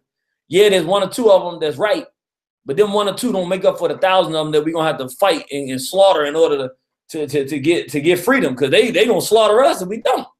I mean, they're bad guys, and they cloak us, and they replace us, and they prevent the rise or the voice of the genuine African nationalists from being heard. They're very dangerous. But I didn't know that the guy had already taken a position, so the sister was going off and going off. So I said, let me show this newbie sister. She new to this thing. Let me, when you're a veteran at this thing, you know how to do it. So I'm sure how a veteran does it. And because one thing I do have is expectations. All this information I share, I expect the students to get it and to utilize it. And I don't have a problem with you outdoing the teacher. Outdo me, because somebody taught me. I ain't got no lock on comprehension of this thing, understanding of it. So I'm expecting people to get this stuff and use it. I've already told y'all, if you want to measure a black person in this society, if they're revolutionary or not, First thing you do to look and see what their position is on homosexuality. So I shouldn't have to tell you that in this one. So the sister going off, no, but see, and then she made a comment, yeah, but see, this guy has proven he'll give his life for the black race. Like you will. I said, really? I said, oh, he did, huh? I said, so what has he done to prove that he give his life for our race? Well, he's been out there on the front line fighting for our people. So I just asked the question just casually, because I'm saying, if you're going to go that hard, you better have done your research, because I gave y'all enough information to do your research. I said, what is his position on homosexual agenda? Well, I haven't researched that. Well, now you make a mistake. First of all, you don't know nothing about the mulatto problem in history. Secondly, you're making bold statements of who this guy is, and you haven't even checked to see the #1 agenda to destroy African people on the planet, what his position is. Well, let's go. One of the brothers was on the thread, and the brothers came into the rescue. What you mean you don't know? It's right there in black and white for everybody to see. Let's see. In a new document titled Stay Woke, the Black Lives Matter movement, gay movement, a homosexual movement, the well-respected actor and activist is encouraging others to be more aware of America's poor treatment of black lives. So he's down with the whole Black Lives Matter. Boom. Homosexual agenda. The documentary is directed by Lawrence Grant, who produced the powerful film The Panthers Vanguard, and includes interviews from some of the movement's major players, including Black Lives Matter co-founder Alicia Garza and Patrice Cullors, along with respected black luminaries and leaders like DeRay McKesson, Janetta Elzie, Darnell Moore, Michaela Angela Davis. And if that's Angela Davis, she's an open lesbian who said that we should shut down the straight black pride movement, or who said, is this thing serious? So she made something. She might not say shut it down. Somebody else said we're going to shut it down. But she was like, this thing's serious, and was talking negative about this. And Brittany Packnett. Now, what does he think about homosexuality? Well, let's go see. Easy research we could do. Why couldn't you do it? Here you go with Jesse Williams. Fully capable, have access to all of the tools that are necessary to move shit forward and step up for people around them. Do you choose to use it or not? I got, half my family's white, and half of them might get it, and half of them might not. It's also hard to relate to things you can't relate to. By the way, if you don't live around black folks and you just watch TV, you're gonna be racist. Yeah, be racist. I'd be racist. It's a mathematical equation. You have media and a fake ass history system that makes you believe that white people created any of this. Makes you think that black people ain't worth the damn. Of course, that's the way the algorithm works. So you need to put an effort forth, just like what was happening in the gay rights movement. Back when I was a kid, everybody said FAG. You call it fag, whatever, because we didn't know anybody that was gay, and that's what people said. And you meet some people, and you step forward instead of back, and you realize, oh, that's a human being. I'm an asshole. I shouldn't be talking like that. That hurts people. And you move forward, but we look how quickly the gay rights LGBT movement has moved forward. That also involves white folks, and gay people are part of your family, whereas black people aren't necessarily part of your family unless they are. We're 8% of the population. There he goes with his endorsement of homosexuality. So now it's FAG. So FAG, really? So now we're not supposed to be against homosexuality. Brothers and sisters, is it that easy to get us? Answer is yes. This one, I'm going to give people a pass, though. I'm going to tell you why I'm going to give y'all brothers and sisters a pass. If you have not come across our discussion, go ahead and buy it. Don't even play games. Go ahead to waronthehorizon.com. Let me show you where you go. Let me just go ahead and tell you what you got to do. You owe it to us on this one. You go here to waronthehorizon.com, go into the store. Now, if you want the electronic download, it'll come to you within 24 hours of your order. You can just get the email download. Then you go right here where you see you got the Neo, so you can get it virtual. You click right there. If you want the physical mail copy through the mail, you go right here. So you just click right here, Pan-African DVD, One Horizon, and you looking for that one. You go down here. You go down. Now I'm looking for the second page. I want that Death by Lethal Integration. Where is that, Irritated? I want that Death by Lethal Integration. I want you to zap that thing out. One Horizon, I want y'all to zap it out. There it is, $20. Zapping it out. You get it within 24 hours. Sometimes you get it within 15 minutes, just depending, but at least within 24 hours. So that's how you get it, by going right to our store. Of course, you can get the hard copy by just going here to the store and hitting the hard copies, and you can click here and see it'll be $5 more. It'll be $25. So this is what you can do to get that done. You want to get that death by lethal integration, get a much better, more thorough understanding of it. But it's very important that we look at this because, brothers and sisters, see, we got to be a little bit more sophisticated. And just for those who are not 100% sure, by the way, Angela Davis, if Michaela Angela Davis is the Angela Davis who was in the Black Power movement, she's a mulatto as well, and now she's an open lesbian. So again, you gotta be very careful. Yeah, that's right. The Angela Davis from the Black Panther Party, the big afro, is now open lesbian. I think she's dating a white female, going around promoting gay marriage and fighting the straight Black Pride movement, or at least openly stated she's against it, you know. But let me go here. For those that are not convinced that Black Lives Matter, which Jesse Williams is in support of and working with, let's see who they are and what they're about. Let's go. What does the word queer mean to you? Queer to me is an umbrella term that incorporates folks who are outside of the heterosexual norm and what we call heteronormativity, which is a big word for relationships. Marriage is just between a man and a woman. It's the patriarchal family as we understand it. What's important to us in Black Lives Matter is that we are elevating and cultivating the leadership of folks who have not been included in the conversation. That includes Black trans women, that includes Black immigrant women, Black disabled folks, Black incarcerated and formerly incarcerated people. So to us, right, we're really trying to queer our movement. We know even in our tradition and our legacy of Black liberation that queer and trans folks have been in the leadership, however, have had to kind of cut pieces of themselves off because it wasn't acceptable. Baird Rustin being an incredible example of that. Audre Lorde being an incredible example of that, right? We want to create a different kind of movement culture. We think it's important, we think we need it, and we don't think that we can survive without it. So I hear that and I think, fantastic, the more the better. So now you got the person who started Black Lives Matter, this Black female, telling you, brother and sister, in her own words, that her objective is to queer the Black Power movement, and that they don't believe that they can live without queering out the Black Power movement. Like it's a declaration of war. We can't survive without the Black liberation being homosexuality being accepted under Black liberation. So I mean, just an open declaration of war being funded by George Soros, the small hat, and yet our people don't put the pieces together, which again, I can't blame anybody. That's what we're here for. So I'm not going to beat up too much on people because that's our job. What I want to do now, because I know that was quite a lot to go through, but I think it was very important because I think, and I want everybody to hit the number 1. If you're interested in coming on and being heard, hit the number 1 on Blog Talk because that's how I'm going to be able to come and get to you. Oh, give me 1 second. If you want to watch, you can also watch it. If you go to our Facebook page and look, the link is there for you to actually watch this if you're just listening.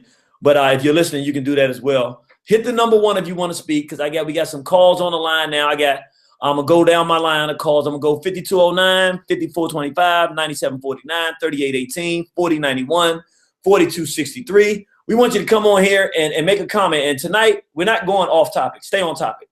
Don't start talking to me about some other stuff or some random stuff. I love y'all.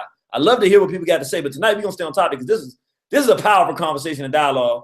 And this is one, this is gonna be a serious dialogue, and you don't have to agree with me. I mean, I'm right, so you should if you're smart, but you don't have to because you might have an opinion that I don't know what else you can say, but I mean, we just pretty much proved everything we want to say.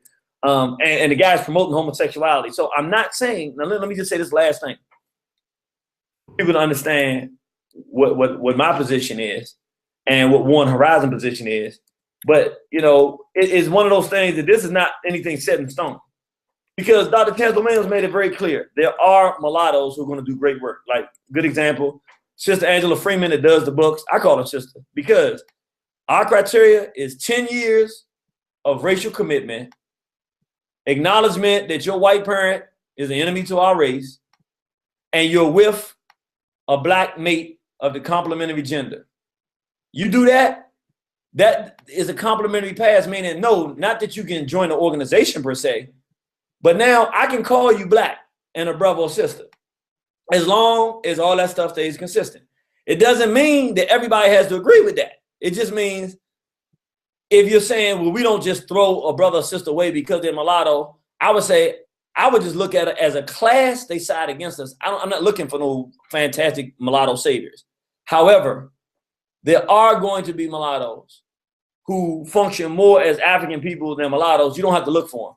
Their work is going to be so definitive, and they're going to probably do what most of them do. They don't even let you know that they're mulattoes because they don't consider themselves mulattoes, and they don't want to hear that. They be ready to fight if you do. They black.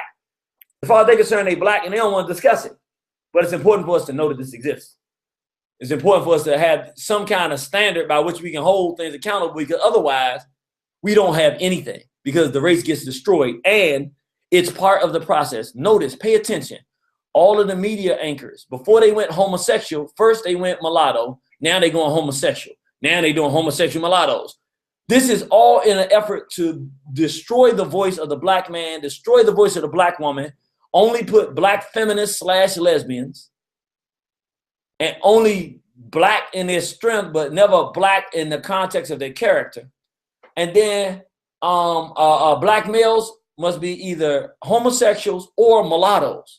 So that even if you get somebody that's verbalizing some of black people, most time they're not even black. As in the case of this guy. So what happens? He's a cloaker. Irritated Genie is giving the real message.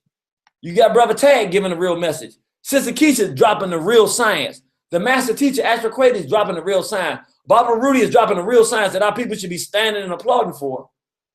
I'm not saying there's not room for other people to stand up. I'm saying all of a sudden now that we're pushing through, they tried the Black Lives Matters to death. That ain't really worked like they wanted it to. They tried to, they did something else they tried to do recently and it didn't work. Obama worked a little, it worked well at the moment, but now people are starting to realize, this guy wasn't no good. We got to look. So now they need something else to keep our people asleep. So now we're about to get hit with the onslaught of the revolutionary mulatto, who says, not we want black power and black independent entrepreneurship, but we want equal rights. Well, you sound like Martin Luther King. You sound a little more aggressive than Martin Luther King. Yeah, if the police won't change their actions, we'll change their actions. Yeah, yada, yada, yada. At the end of the day, what did he ask for? Equal rights. If we're not treated equal. What are you talking? That's the same Martin Luther King. He didn't say we need to, as African people, we need to unify and create our own cooperation as a nation internationally and work with each other instead of begging folks to treat us right. We're going to make sure that we're treated the right way because we're going to be in control of our destiny. He ain't talk like that. He didn't say, hey, my father made a bad decision to lay down with a European. Yes, I was born out the filthy wound of Europe, but I'm not going to do that to my child because I got a beautiful black wife. He ain't say that? That's what I thought. You got to be real careful with these mulattoes because they're dangerous. This has been done before. This is not new. The Dominique Duprimas who jump on the radio in LA when they really had Carl Nelson and another brother out there. What's that brother's name? Brother Jamal. Man, they had a strong program out there. Then they get rid of the strong brothers and put this mulatto, Dominique Duprima on. And I mean, she ain't nothing but a watered down mulatto, promosexual, damn near a hippie mulatto. Crawled out the filthy wound of Europe and act just like it. We are in a dangerous situation, brothers and sisters, because the mulattoes are being put in positions to control all the infrastructure. So the homosexuals and mulattoes are in because and as a demonstrated class, the homosexual mulattoes, I don't know which one has been worse in terms of how they affected black people. So I want you to think about that and understand, even if you don't agree with what you heard in relation to Williams, which again, I don't know how you can't, he just said he's in favor of homosexuality. He just endorsed homosexuality, which is #1 agenda to destroy our people. You should get it by now. But even if you don't, you've got to at least become wise enough to respect the brothers and sisters who look beyond just the surface and start asking more questions. We didn't attack him tonight. We attacked the fact that he came out the white womb because we don't believe in interracial dating. No, we had the right to do that. That should not be anything you should be upset with. If it is, then something's wrong with you because that means deeply down you're integrationist. You shouldn't be an integrationist. You should be looking for black men with black women. Which means if his father did something other than that, then he made a bad decision. Period. No matter what this guy does, it's a bad decision. So you should be willing to say that and shouldn't be uncomfortable saying that. And if you are, you haven't gotten strong enough yet to help us save our race. But we'll get you there. Oh, yeah, we're going to get you there. So we about to go to our phone lines now. I want to let everybody know here. Somebody asked me, why do you say Henry, we call him Henry Jewish Gates, is a traitor when he is helping African Americans to discover their African ancestry? Excellent question. He actually is a race traitor. The best person to look at that, Dr. John Henry Clark really talked about how Henry Jewish Gates was just a pure tool of the white so-called Jews. In fact, when the Nation of Islam wrote The Secret Relationship Between Blacks and Jews, if I'm not mistaken, it was either that or the Jewish Onslaught, one of those two. Henry Jewish Gates was one of the Negroes that the whites went to get, that the small hats went to get to start refuting and fighting against Dr. Clark and Dr. Ben and the Nation of Islam and Tony Martin and all of the black people who were talking about nationalism and talking about the Jewish involvement, the small hat involvement in the Atlantic slave trade, which is documented in their books. We didn't find this. This was the books they wrote, and that's how we found out about it. He was the dog that they sent to do that. This guy, he appears, again, this is how they use the mulattoes. He appears to be a friend to our people. If you actually look at what he does, he undermines every argument for independent black self-achievement that there exists. But because he's the one they give us access to, he appears to most of our people to be a friend of ours. But he really is not a friend of ours. So that's why we said that about him. Let me go to my phone lines. Let everybody know we do not use the N-word here. That's another thing. One last thing. I'm going to say it again, then we're going to the phone line. Remember, brothers and sisters, when you are arguing with brothers and sisters, sometimes we get in arguments on Facebook. Stop using profanity. It does not represent straight black pride movement, but you might say, I'm not representing straight black pride. That's fine, but you still not represent maturity either. You don't have to use profanity to make your point and make it strong. Don't use the N-word. It looks immature. You look no different than a brother on the street or the sister on the street that doesn't have any knowledge. When you have this information, you want it to be palatable and believable. Our objective is not to beat everybody up. Again, I was the culprit of this for many decades. But our objective is to lift our people up. So give them the information and you can beat them down. Listen, brother, what you saying makes no sense. Sister, what you saying, you ain't got to be nice to the sister when she's way off course. Don't be nice to her. She ain't nice to us. They so harsh the way they come in here with this feminism and this Negro stuff. There's no reason for us to, to slow down. Let me see. We got a few couples.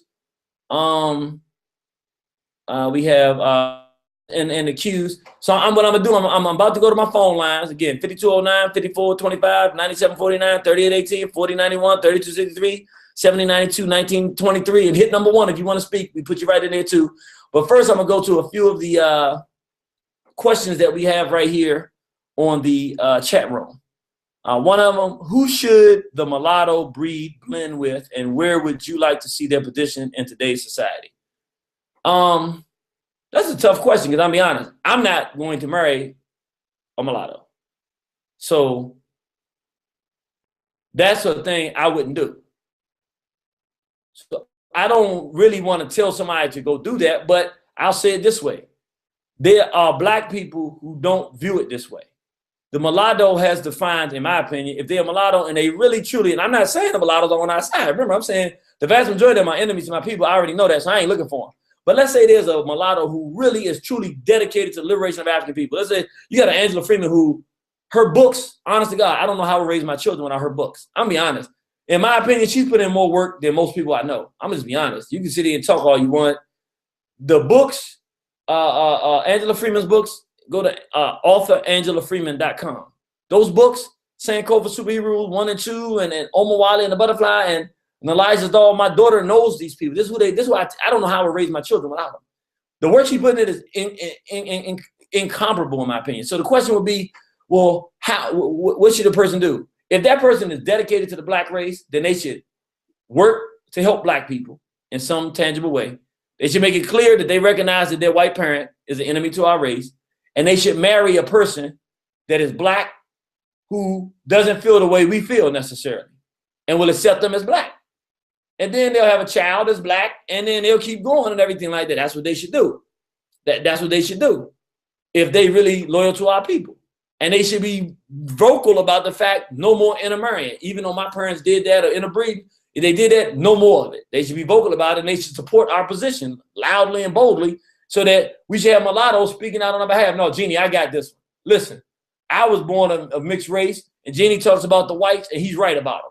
Even though my mother's white or my father's white, he right what he's saying. We're going to support what they're doing. Even though I can't be a full member, my child could be a member. That's good enough for me. I'm going the right direction for my race. Other than that, I don't know what to tell them. That would be my answer to that. Then someone asked, my baby nephew is biracial. Should I not love and support him? Again, me personally, I'm not going to support no product of interracial dating or marriage in a child in my family, because I would then be supporting the individual who went out and did that. I wouldn't do it. But I'm not going to say that it's not the right thing to support that child and try to bring them into the black race. The only thing I would say is it's a very dangerous move, because mulattoes are dangerous and they work on the black side, but they can also flip and go on the white side. And I've seen them do it. And people out there that know what I'm talking about understand that. So it's a very dangerous kind of thing, because on some degree it's rubber stamping it. But in some families, because of the way the relationships are, it wouldn't be something you wouldn't be able to do. You know, it'd be something you would have to do. So I would definitely understand why you would ask the question and why somebody would support them. Me personally, I wouldn't.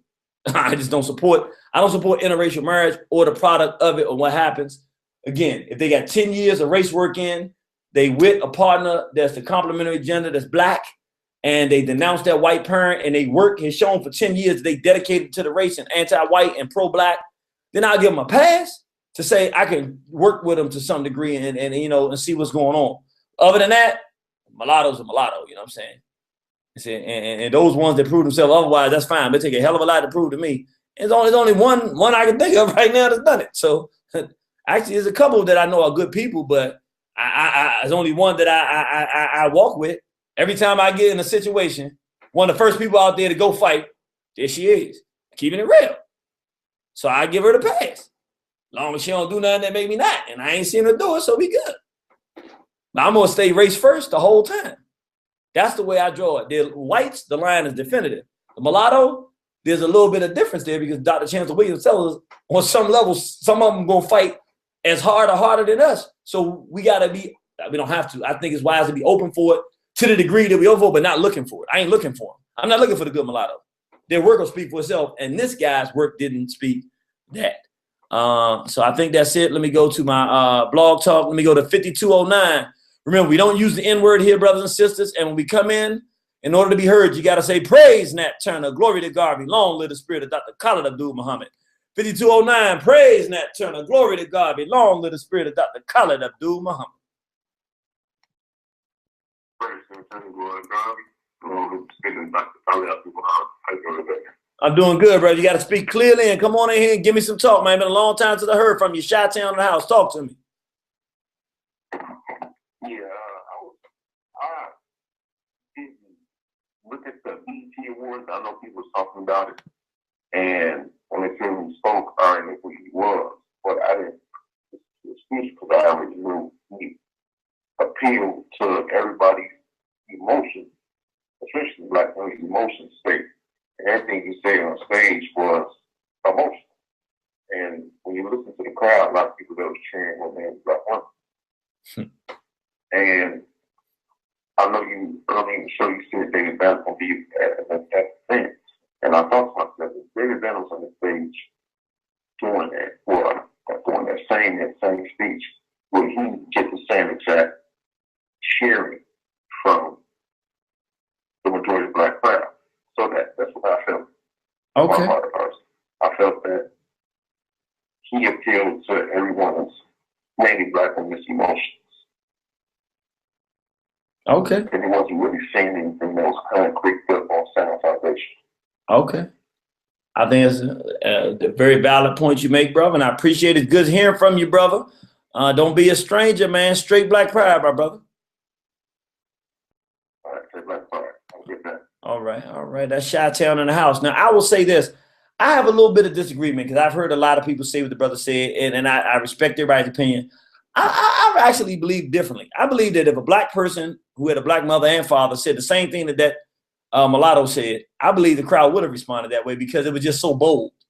I think if David Banner had gotten up there and done it, it would have been a thunderous applause. I really do believe that. Just the way when Kendrick Lamar did his thing, people really applauded. The black people anyway. And then the whites were sitting there looking stunned, but the black people was like, that's what I'm talking about, bruh. So I don't believe that he only got, see, this is the thing, that's what I'm saying, they're good cloakers. Again, he didn't say nothing that I could honestly say I could have necessarily said better. I wouldn't be talking about no equality, but even if I said that, because I thought that's what the crowd I was talking to, even with that, it was very well stated, very well done. I'm sorry, I do think he would have got, if it was a black person, a black mother, father, just as much or more support. I don't think that's the issue. I could be wrong. I think the issue is, are we being had? He might have done a good job of having us. It might have been something to cheer for, the words. But does a mulatto in this day and time take that position who supports homosexuality and be a proper representative of our people? And I say the answer is no. Let me go to 5425. Praise Nat Turner. Glory to Garvey. Long live the spirit of Dr. Khalid Abdul Muhammad. Come on in here. Let's talk about the rise of the mulatto. Praise Nat Turner. Glory to Garvey. And long live the spirit of Dr. Khalid Abdul Muhammad. What up, bro? Brother Thorough, we got, look, y'all suckers out there mad because y'all ain't got superstars calling in and VIPs. That's your fault, not mine. Come on in here, my brother Thorough of African Field African Radio. Talk to us, my brother. All right, I want to make a, can you hear me good? I can hear you loud and clear, my brother. Okay, good. All right, I want to make I made some bullet points as I was listening to you that I want to make. And my take is kind of different, but it still fits the whole subject. So the first point that I want to make is that when we're dealing with how we see ourselves, meaning our self-esteem, what we have to realize is a lot of times we base it off of what we think. We say, well, we compare and contrast ourselves to Europeans, and that's not always true. A lot of our self-hate comes from comparing ourselves to mulattoes. That's where you get like the good hair and all that stuff. That doesn't come from white people because our hair can never be like theirs. But we compare our hair to, you know, a mulatto, and that's where we get this concept of good hair. And also even with their skin color, dealing with light skin and that kind of thing, that comes from comparing ourselves to mulatto people. So we need to understand that even when their presence alone made us compare and contrast ourselves to them, not the white people, because we can never be white. That's the first point I want to make. The second point I want to make is that this is an obvious point, is that we never came to a conclusion as a group on how we view mulatto people. Because the idea that we have of who mulattoes are right now is based off of what Europeans taught us, and we took it and we think that it's something that we create. It's their paradigm, because we know that the one-drop rule is a political thing. It has nothing to do with biology, you know, which and it was a basic way for them to hop the fence, have their fun, and drop the kids off to black people and not have to pass their wealth or their rights to their child. So it was a way of absolving themselves of messing with black people. So it was like, hey, if you got one drop, you black, you ain't white. Second point I want to make. This kind of leads into my third point. And the third point is that if you look at the product of a black person having a child with a white person, we have to also look at the future, because what you're seeing is a child who is one generation away from obliterating their black genetics. So if that child does the same thing that their black parent did, then like most traces of black will be gone. It'll be nearly obliterated. So we have to understand that people have an issue when they see biracial people because they know how close that bloodline is to being obliterated. And an example of that would be like you see Muhammad Ali's grandson. You seen his grandson irritated? No, he had a son with a white female? he has a grandson that's damn near white. Go Google. So wait a minute. So he had a baby with a black woman, and then that child got with a white individual. Yeah, just Google. You can probably Google it right now. But I've been seeing a lot of pictures of him. He's very European looking, like he's the product of somebody biracial with somebody white. Okay, so one of his children, I'm looking now. So one of his children went out and had sexual relations with a European and produced this grandchild. Mm-hmm. I'm looking now. He's like an adult. Yes. And he looks like a Peruvian or something. He don't look nothing like Muhammad Ali. He don't. I mean, is this really his grandson? I mean, that's what I've been seeing, but you can look further into it. It says his 16-year-old grandson. I didn't like dive into it deep. I mean, when I look at some of the features, I can see, but it says his 16-year-old grandson. I'll be honest with you. There's no way in the world. Oh man, I'm looking at his daughter laying on him, so she must have got with a white guy. Oh man, that's it, brother. If anybody's out there looking at this, matter of fact, let me just pull this thing. Give me a second. Let me just show everybody what I'm doing so they can see what I'm looking at. Because I'm like, this is disgusting. I mean, this is disgusting. By the way, your point was well taken when you said I never thought about the fact that a lot of the self-hatred is us comparing ourselves to mulattoes, and that's real. I mean, good hair, bad hair, or she pretty for a dark-skinned girl, but that means dark-skinned people are ugly, and the lighter you are, the more beautiful. But here, I'm showing a picture here, brothers and sisters. According to what this is saying, this is his grandson, Biagio. And there's nothing in me that's gonna call him a black man. I don't care what he does for nobody. I don't care what he does. He still ain't gonna be black. I don't care if he saves the black world. He ain't black. This is not a black man. I'm looking at him, and I don't know if it's a joke or if this is really his son. But if this is what his children did, laid down and produced this, if this is really true, it is a tragic state, because now you're seeing the extermination of our race. He was the greatest in the ring, but he's getting beat outside the ring through genetics. And this is why we got to see, to the point that Brother Thorough made, we've got to start caring more about our racial survival than being nice to people and how people feel. And I think that's part of the problem too, is that we care more about how it sounds and how nice it sounds and polite it is than to what it's going to mean for black survival. And I think that could be dangerous. What you think, brother? I agree. I have one more point I want to make. Go ahead, drop it. This is my ultimate point, which I'm giving up the goods. Usually stuff I talk about on our show. But to all the people out there, I want them to hear this loud and clear.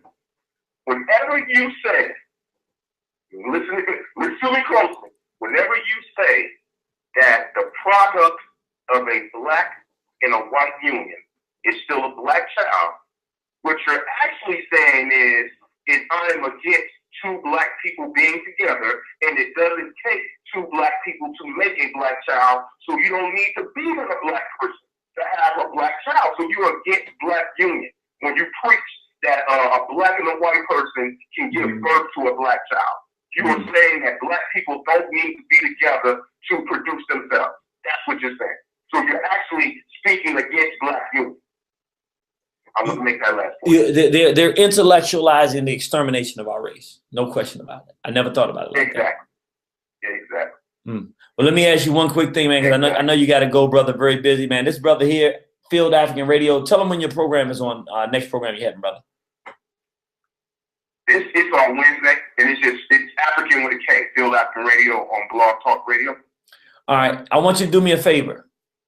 I'm working with some of the people from West Papua. They're exterminating our people, the Indonesians over there. And I told them I was going to get them exposure on the radio so that they could share their message, raise money, and do all those kind of things. And I know you have a conscientious audience that would like to hear something like that. I was trying to call you earlier today to ask you, but of course I'm going to put you on the spot here. If I get the leader of the independence movement and the anti-genocide movement, and the person that's working with them for the Free West Papua movement to contact you or to work with you, would you be able to have them on the radio and let them do a full program and talk about what's happening to our brothers and sisters over there? Oh, absolutely. We'd love to have.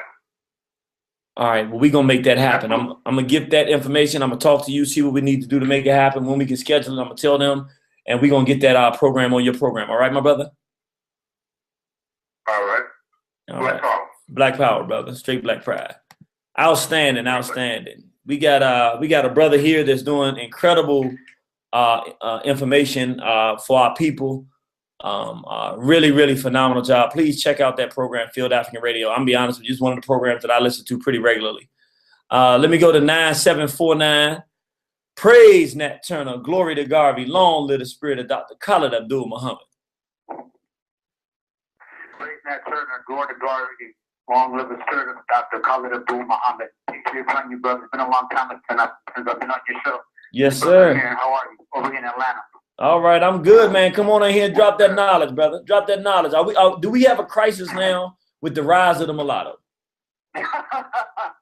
No, well, I'll be honest with you. I mean, I don't watch BET. I actually don't really watch TV. But last night, I guess the ancestors were kind of pushing me to go somewhere to watch part of it.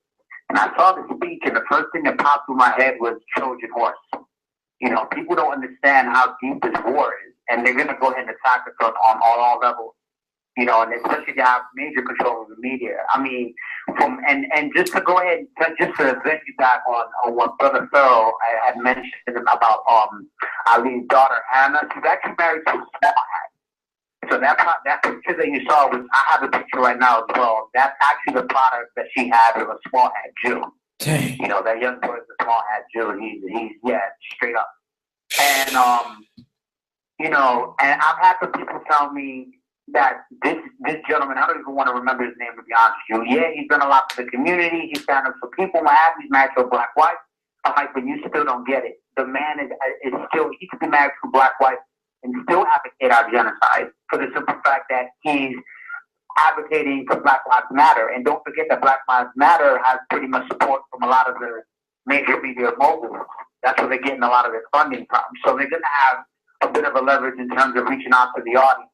Now, I actually have someone to say also that they've never heard any black man say, you know, praise black women the way this man has, and that he has more gumption and he has more balls and all the brothers out. I'm like, wait a minute, hold on. I'm going to stop you right there.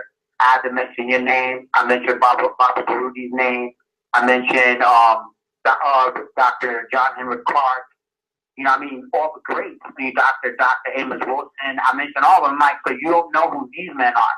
Well, no. I'm like, well, you need to start doing your research before you open your mouth. But anyway, in regards to this gentleman right here, I mean, this is just another psyop. They're taking the psyop to a whole new level. So basically, they want us to go and accept this person as a whole, or they want us as a whole, as Africans, to accept this person as one of our leaders. When in fact, like you said, he could flip flop at any moment. And as a matter of fact, he's already shown that with the piece that you went ahead and posted out in terms of advocating for homosexuality and all the degeneracy. So a lot of people just don't understand. They choose not to understand. It's like an oxen with their heads in the sand. They want to hear it, but they don't want to hear it.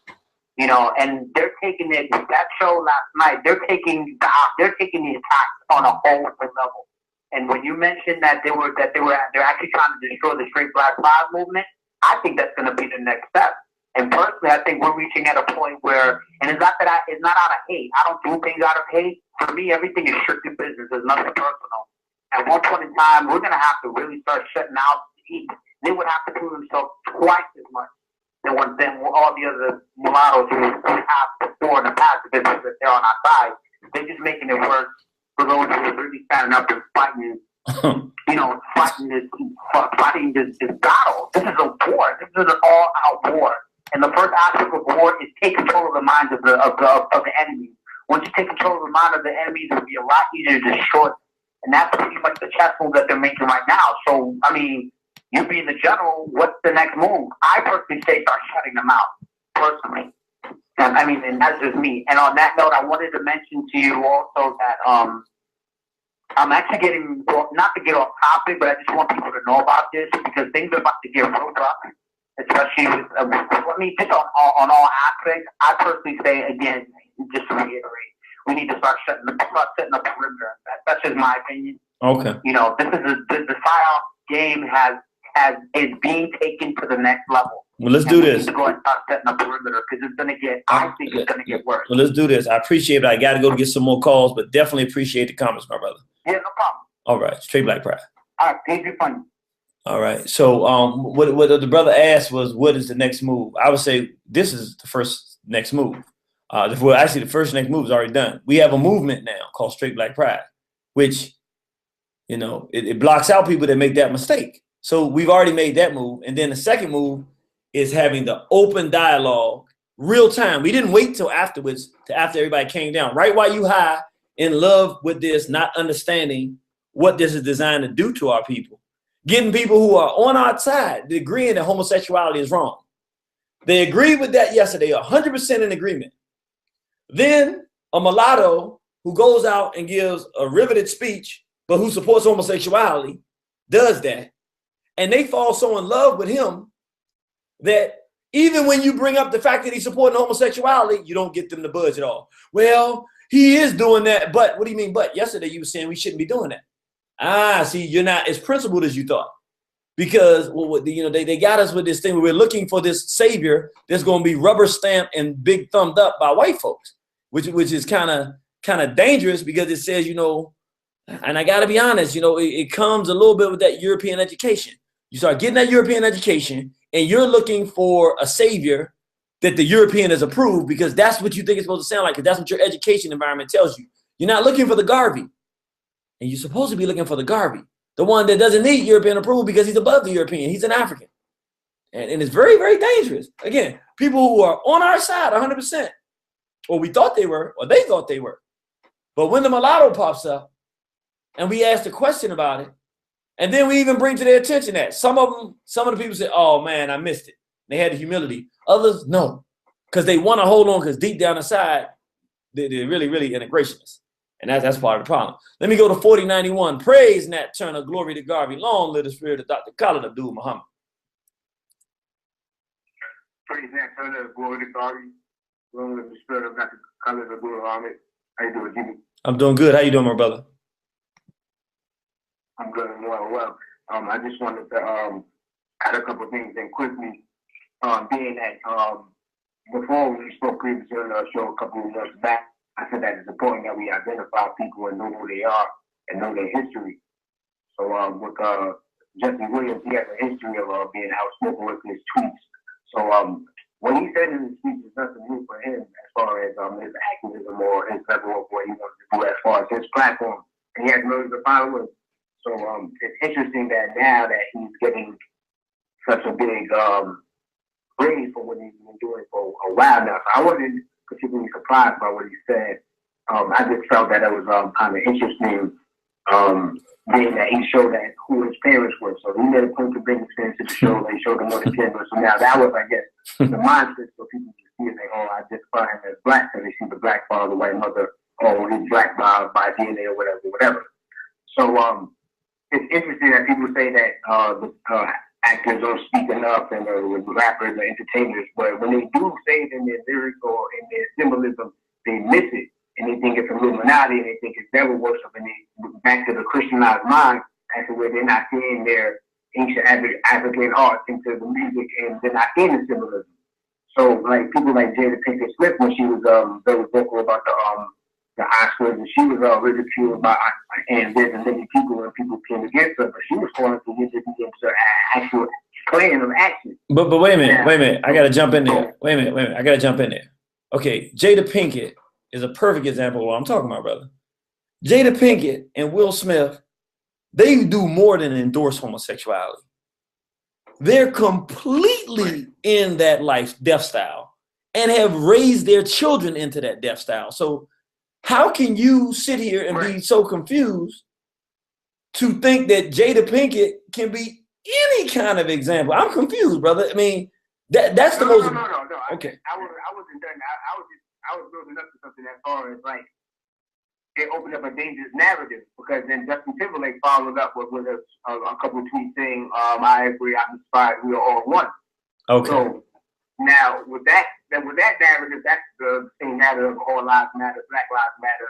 So now you see where it becomes dangerous of what he said and what he didn't say, because he didn't actually take a pro-black stance. He didn't say anything out of the ordinary. These are things that he says on a normal basis. What I was trying to say. So people don't recognize when they do it, and they don't recognize what they're doing when the artists say what they say, because they're scripted, they control. Like they have people that they answer to for the things that they say, and they don't get contracts and they don't get movies if they don't say certain things. So being that he chose BET as his platform, speaking, it is like he was speaking to the choir. Like it's not like he's a room full of white people saying what he's saying. He's preaching to the choir. So why is that any different than anybody else that has said that previously? So it might have to do with the perception of the person giving the delivery. All right. Well, I definitely appreciate that contribution, my brother. Very, very insightful, brother. Appreciate that. And straight Black Pride, my brother. All right, and I have one last thing to say, bro. Okay. And he, you have to understand that he's an actor on Grey's Anatomy that's written by Shonda Rhimes, who has a history of assassinating the character of the black woman on TV constantly with scandal and you're right, promoting the bedroom mentality and so forth. Yep. So this is where he comes from. So this is from the same branch, from the same tree. But he just you're saying what you have to say to be accepted, and we're too accepting of people. We have to stop being accepting without analyzing or knowing what we're dealing with. All right, my brother. I appreciate that, and that was really critical what you just said, because I knew he was on a Grey's Anatomy. I read that, but to your point, you're right. You got this female who scandalizes and horrifies. See, now here's where we go. Okay, now the brother's making it. Now you bringing it home for us. Here you got a guy who the black female did scandal, completely scandalized the black woman as a degenerate whoremonger who's sleeping outside of her race with on a side piece for some white boy. But then he gets up there and talks about how much respect he has for black women. Well, how can you support what she does there and not speak out against that too? It's like, and then you support homosexuality. So how you gonna be a black man supporting homosexuality, which the black race and community is against? The large percentage of black people are against it, yet you're in favor of it. Yet all of a sudden you become a hero when you speak out against things black people are already in favor of. I want to say this last thing. I gotta let you go. I got some more calls, my brother. But let me say straight Black Pride, brother. All right, straight Black Pride. But I want to be clear on this, because the brother made an excellent point. Here it is, and the brother just said it. He didn't say anything that black people ain't already saying. We sick of these police brutality. He's saying that, and I'm not saying it wasn't a good speech. It was excellent, but he ain't saying what needs to be said. What did he have to say about the big issue that black people are confronted with now? This homosexual agenda being shoved down our throat. Al Capitan marching around with his gay flag, marching around with Hillary the Rod Clinton. Billary the Rod, that's what we call her, Billary the Rod. She ain't right. And he walking around with her marching with his gay flag in his hand. We put it on our Facebook page for people to see. So they're forcing this thing out of the hand to say about that. I bet you he won't. And I bet you if he had something to say about that, then we would see something different. We gotta start noticing. Don't give me the same. We want to start giving people credit. I actually, when I paid attention to what the brother did, Kendrick Lamar, I had to say, okay, I don't trust none of these artists, but when I watched it, I said, okay, he did something. I don't think white folks co-signed that. I think he did it. He snuck it in there, did it. Once he did it, they was always like that. I don't know if they're gonna give him that stage again. And if they do, it's only because he gonna make him some money, not because they agree with what he did. I ain't see nothing he did that was in their interest. But now that whole Beyonce fiasco, the sophistication it takes to see through it is something, but I saw right through that. This guy, as soon as I was looking at it, I saw through it. And brothers and sisters, we got to be able to see through it. I've given you the answer already, so you should already be able to do the first part. First thing you do is go and research and see what their position is on homosexuality. Once you see that, you already got the beginning of the process.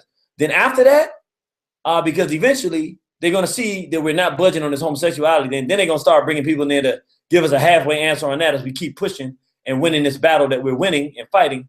But we just have to keep pushing. 3263. Praise Nat Turner. Glory to God. Long live the spirit of Dr. Khalid Abdul Muhammad. Praise be the glory to Nat Turner and the spirit of Dr. Khalid Muhammad. All I right. love your program. And glory to, I was one of the sisters. and give me a glory. Marcus Garvey. Yes, ma'am. Go ahead, my sister. Wait a minute. Okay. I was one of the sisters on the blog. Uh-oh. I'm the one that put up Rabbit Proof Fence.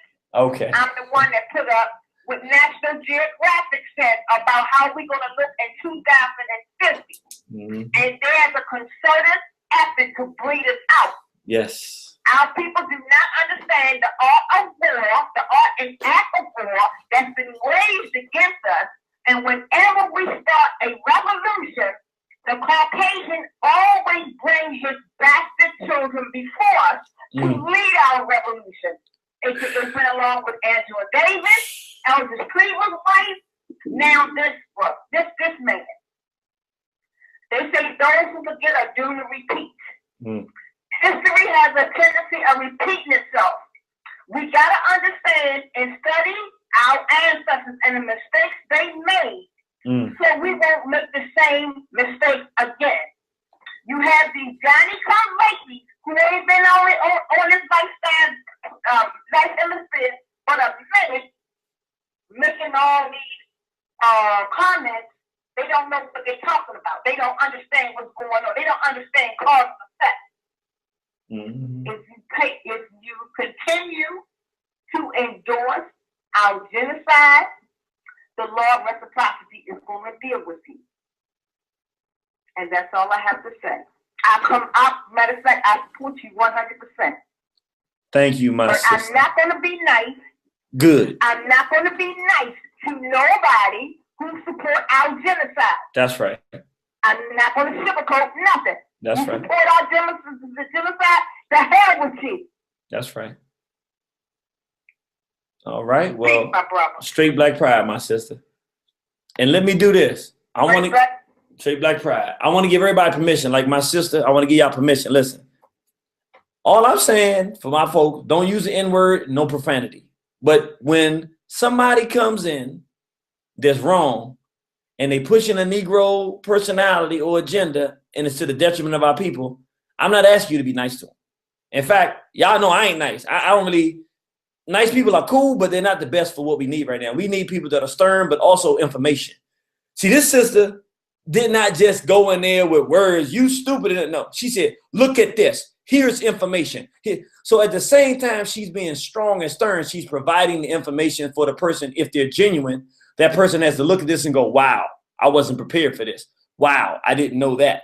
Wow. And that person, even if they're not in the position or in the mode to right at that moment say, you know what, you were right, I was wrong. They have to back down because they go, wow, I didn't have a perspective as broad and as sharp as this person. But we got to stop being nice. Because this is our racial survival on the line, and nice guys finish last. Let's stop being nice. We can be respectful, though. And that's what the sister was, respectful.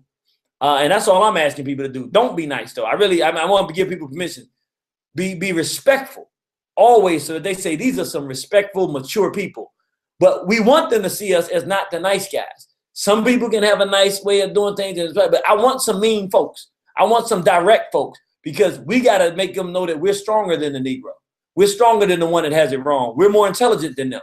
We're superior to them, so people should follow us and follow our way of thinking, which means we also got to have more money than them. We got to be more organized than them. We got to have more schools than them, and we got to make them say, "Hey, I want to change to be on that side because they got more of everything, not just information but also the physical, tangible, practical stuff too." So stay strong. 7092. Praise Nat Turner. Glory to Garvey.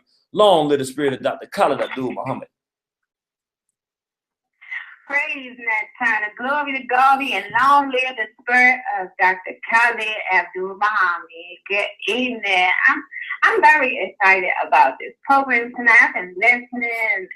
I was in Baltimore. I just seen in Baltimore at the National Blacks and Whites Museum, and I was very impressed. You know, the mulattoes are very interesting because I do think that it's an issue that has not been addressed because of the touchy situation. So as soon as you or I or anyone bring up the situation talking about Black power or Black liberation, the first thing that they'll say is, oh, well, my family this, my family that. And I'm thinking to myself, well, I didn't tell you or suggest you do anything with your family. I said what needs to be done for the Black people, for the Black liberation. So, and I think also that since we have not had,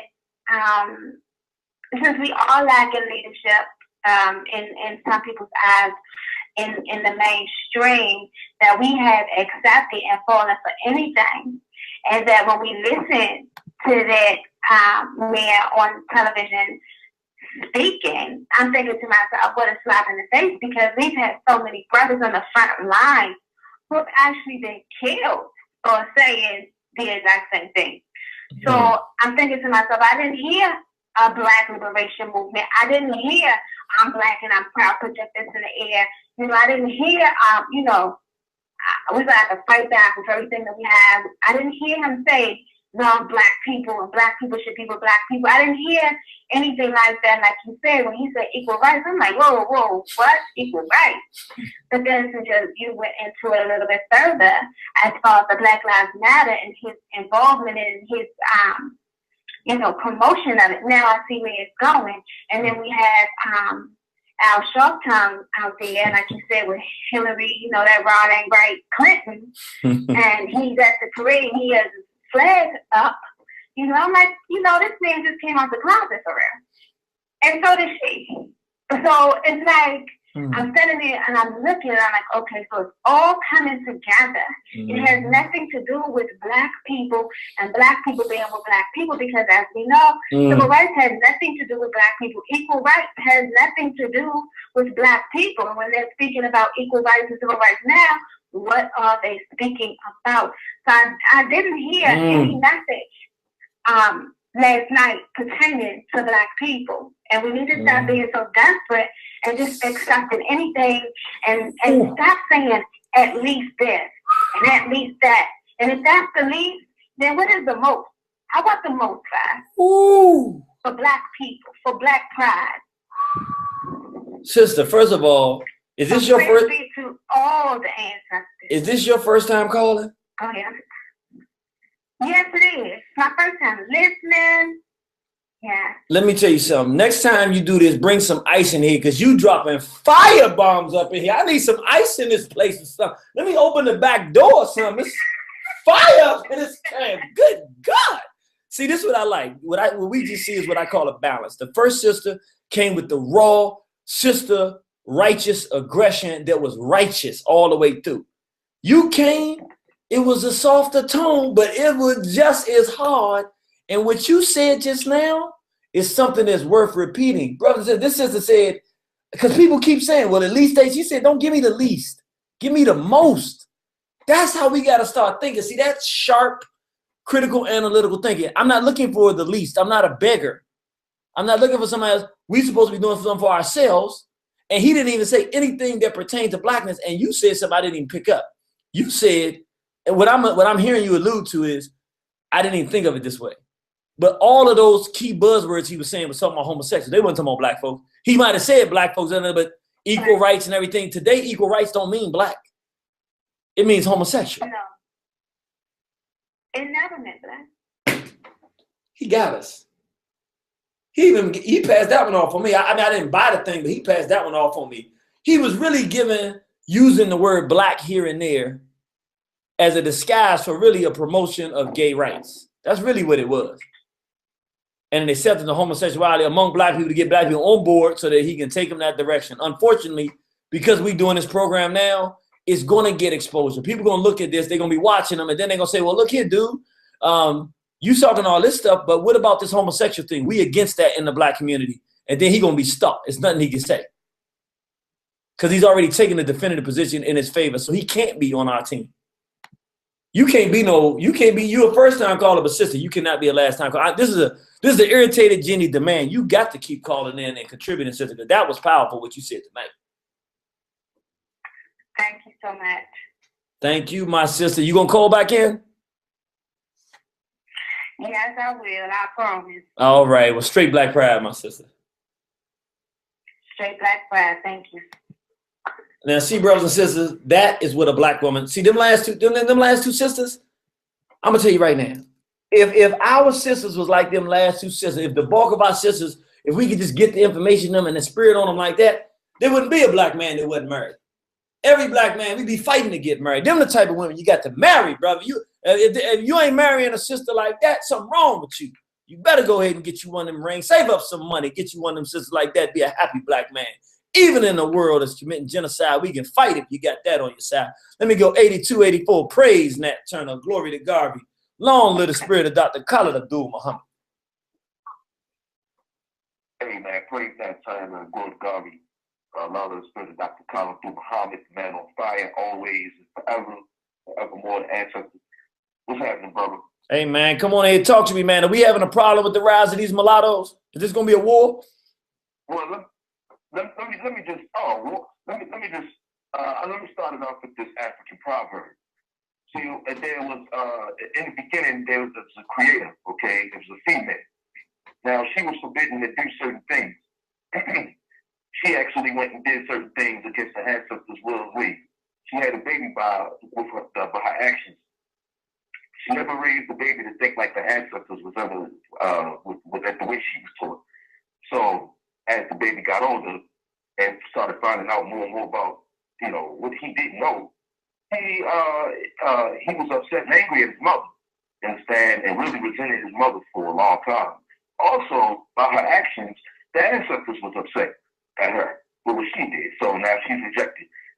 But, you know, her son is left out in the cold and kind of rejected by the ancestors because he's not full blood. So here's the thing to this. In our history, in Black history, and I just want to, you know, just kind of put that out there. In Black history, there are, as you said, what I just call them 10%. So there are these 10% that's been around for a long time. Man, it's call drop, brother. Says I was just getting into that. I want to hear that one. Let me go to another call and he'll come back in and we'll bring him back in. 8231. Praise Nat Turner. Glory to Garvey. Long live the spirit of Dr. Khalid Abdul Muhammad. West Side. Praise Nat Turner. Glory to Garvey. Long live the spirit of the Honorable Dr. Khalid Abdul Muhammad. How you doing, brother? Hey, man, we in here in the battlefield getting it on, man. Come on, talk to me. Yes, sir. Yes, sir. Now I don't watch BET because I know what BET is for. You know, it's definitely not for us.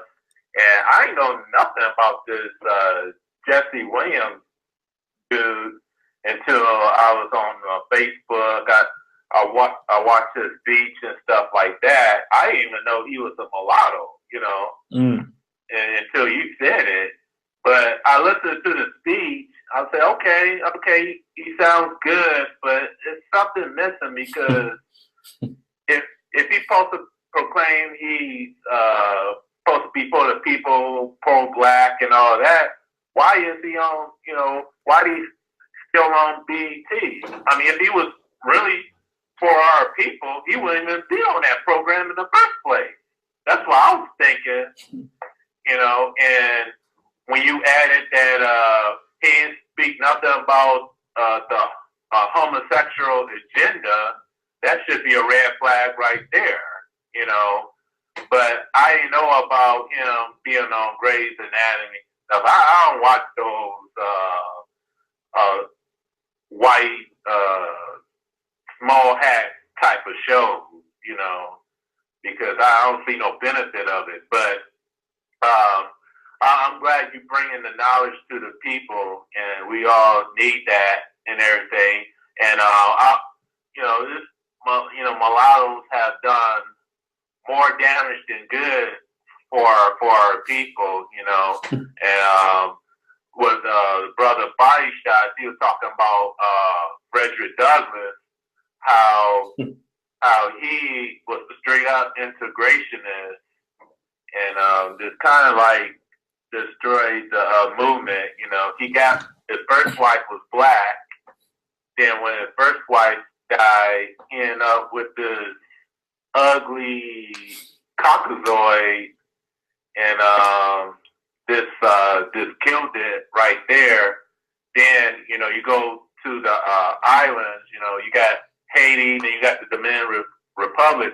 Now, a lot of the Dominicans that we see are just, you got some that are just straight black, but a lot of them are just mulattoes, you know, and they're not going to tell you that they're black, you know what I'm saying? They're going to tell you other than what they ain't going to tell if they're black. They will say, hey, I'm this, I'm that, but I'm not black, you know.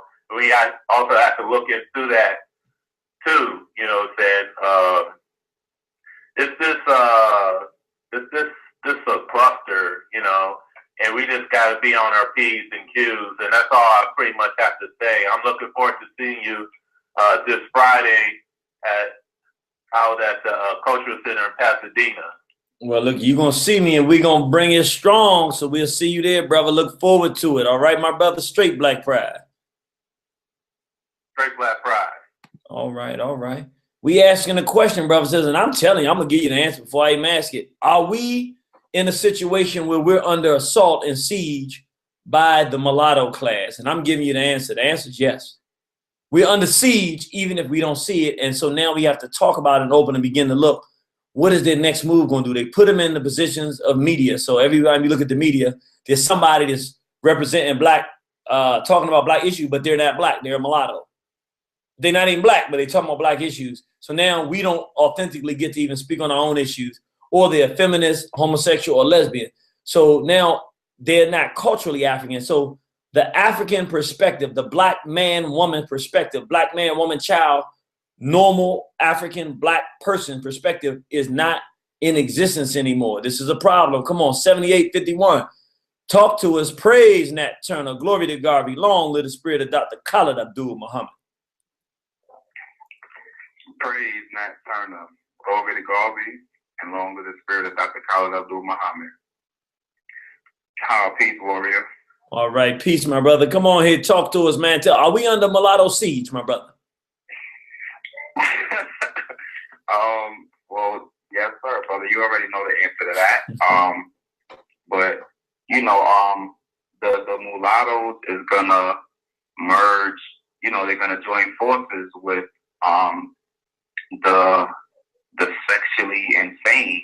You know, they're gonna join forces to you know, sort of redefine African, like redefine what's African as far as being a revolutionary. You got these faggots flying the RBG, and they're trying to merge it.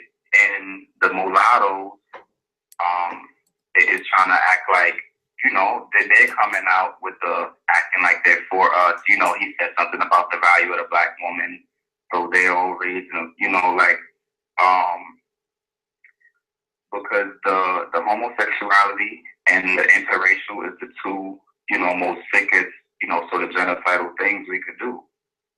So if they come together, you know, the black family structure is under total assault from every end, because, you know, even the ones who are straight, they running outside the race. And if that's made to look okay, you know, now they got plenty of alternatives to having just a black man and a black woman. You said something that I think is absolutely critical for the conversation.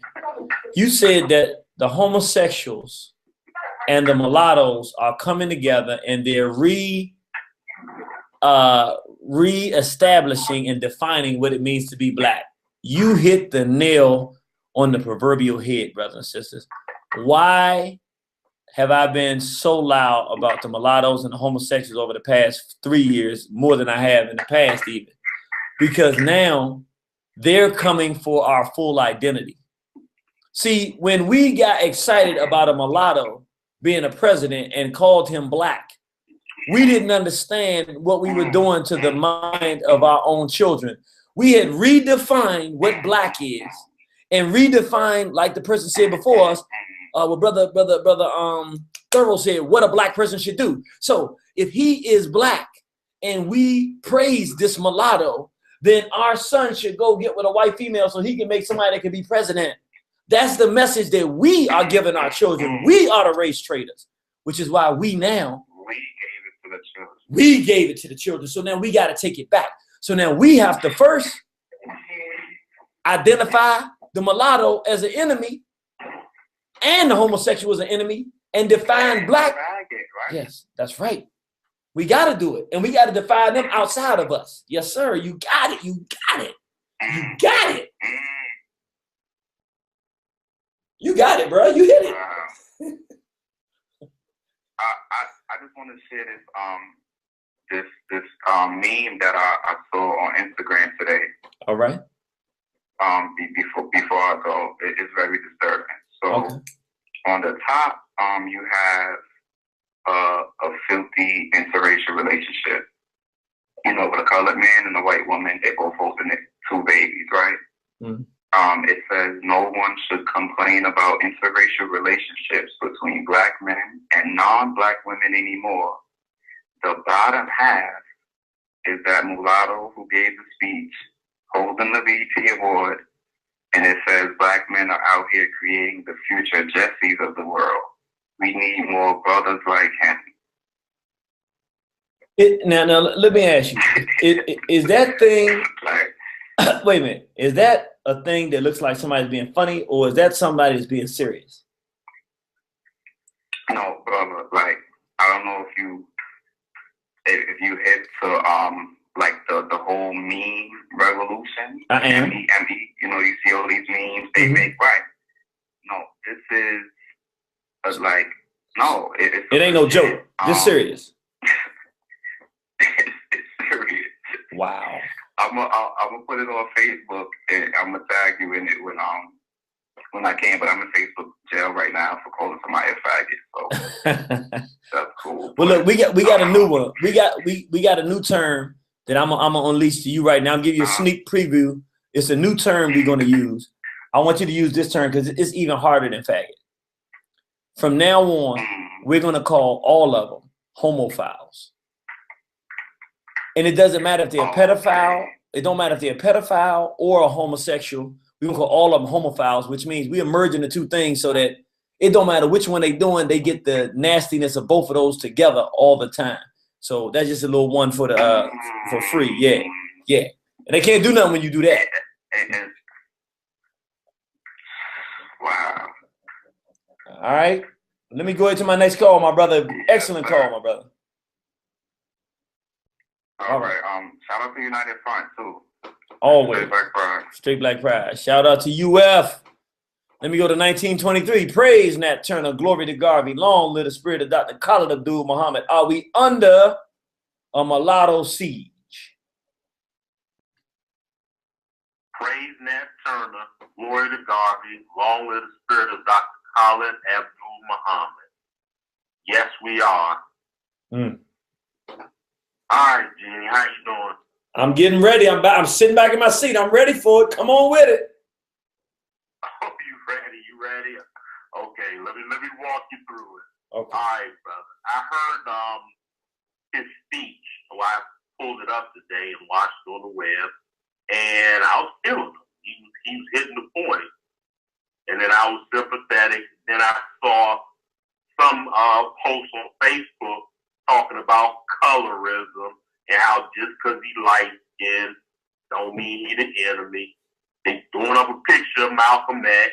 And I thought about what the great Captain Yusuf Shah said, that Malcolm was put before the people not only because of his demeanor and because of his carriage, but because of his complexion.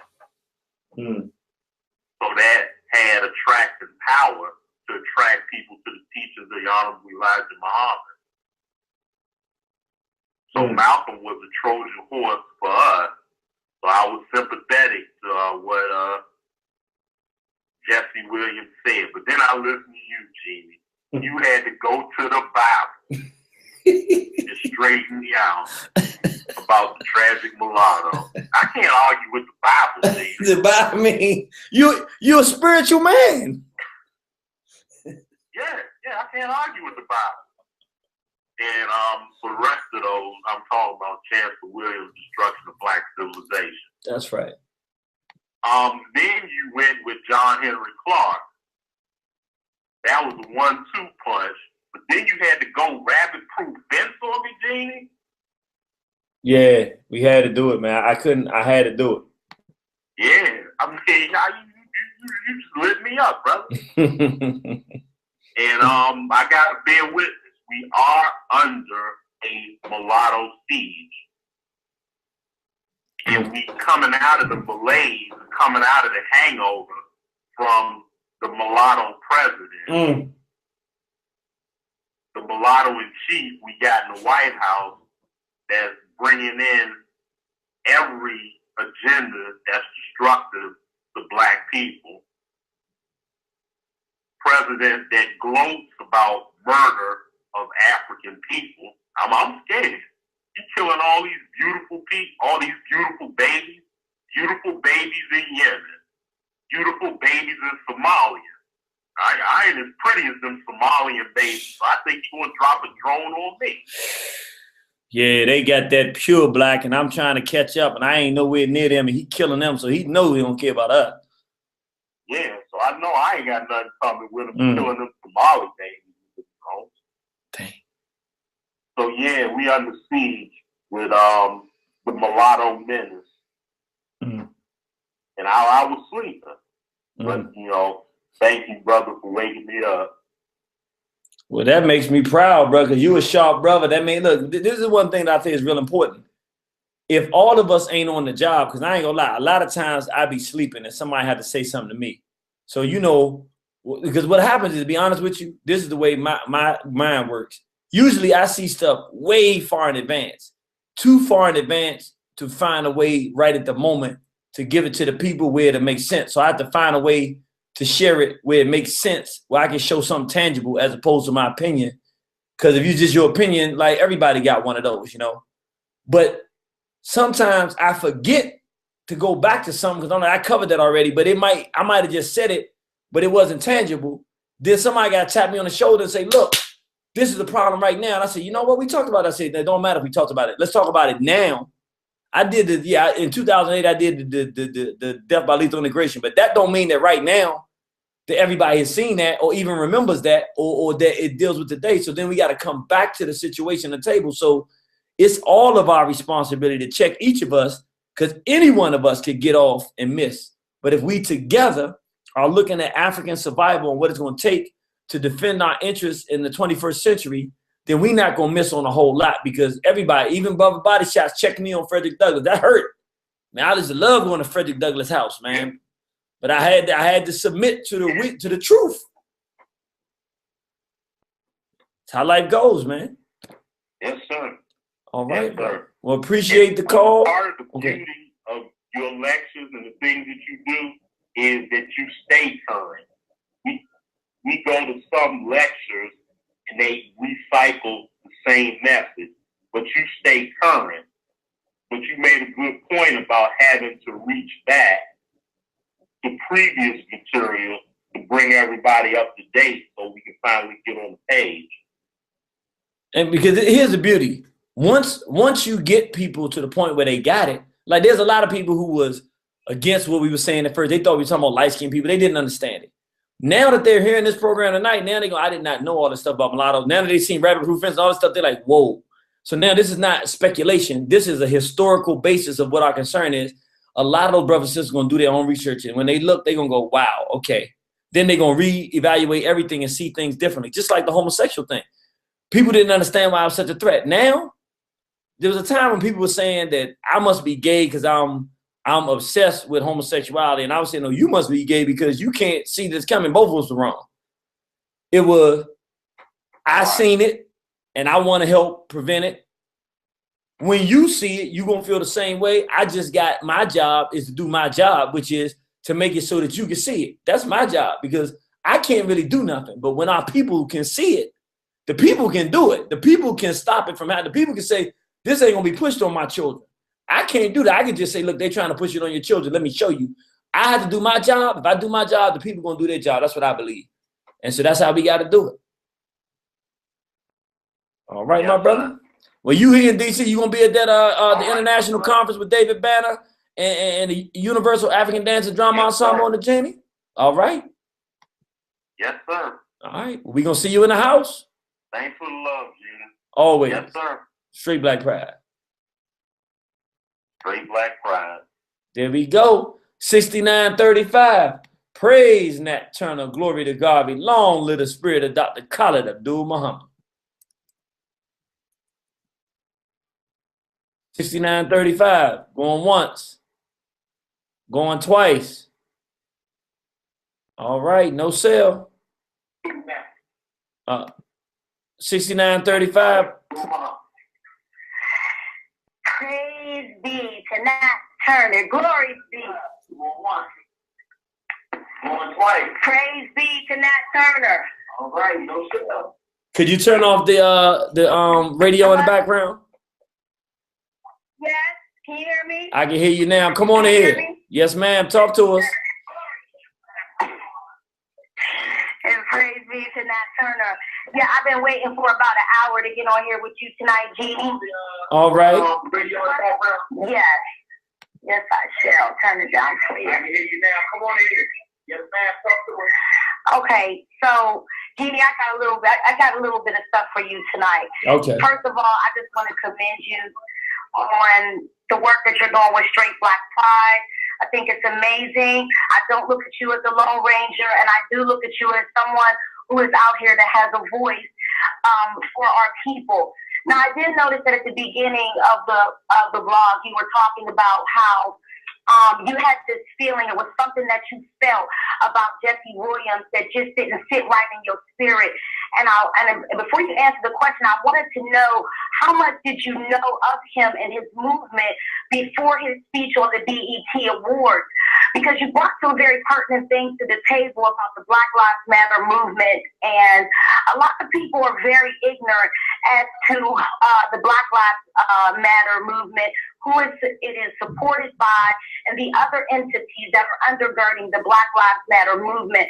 I'm here to tell you that for the first year, I was not aware of the LGBTQ agenda undergirding the Black Lives Matter movement. And when I discovered that, I removed myself from their movement. But what we don't know is that there are hundreds and tons of people that are out here that are unaware of the LGBTQ agenda supporting the Black Lives Matter movement. And you're bringing fresh revelation to people that people are not aware of. I don't feel as though they're being scolded because of their ignorance. They just don't know about it. I also would like to know, what do you want done with the mulattoes? Where do you expect for them to go, and what should our posture as a Pan-Africanist, solidified Black unified front, what should our posture be towards mulattoes, and how, or if at all, should we embrace them? And furthermore, well, let me do this. You asking about wait. So, wait, sister. No, wait. Whoa. Hold up. You gotta have some respect. You asking a bunch of questions. I can only answer one at a time. I'm gonna let you finish, but this ain't your program. This is our program. So slow down, sister. Now you asked the first question. Let me catch up with you. The first question, I'm gonna bring you back. Slow down. The first question is about the brother. All right, so you asked me how much did I know about him, and now you actually just open up something in my head to you know what? Do you have it on in the background? Because I hear the echo from the program. Can you turn that down just because it's giving a feedback? I tell you what I do. When I come back to you, then I'll put you unmute you. Okay. It's down. I don't know what it's down. I have everything down. Okay. Everything's down. Okay, I don't hear it now. Okay, that's good. All right. So, the first question you asked was, how much did I know about him? And when you just said it, it just popped in my head. You know what?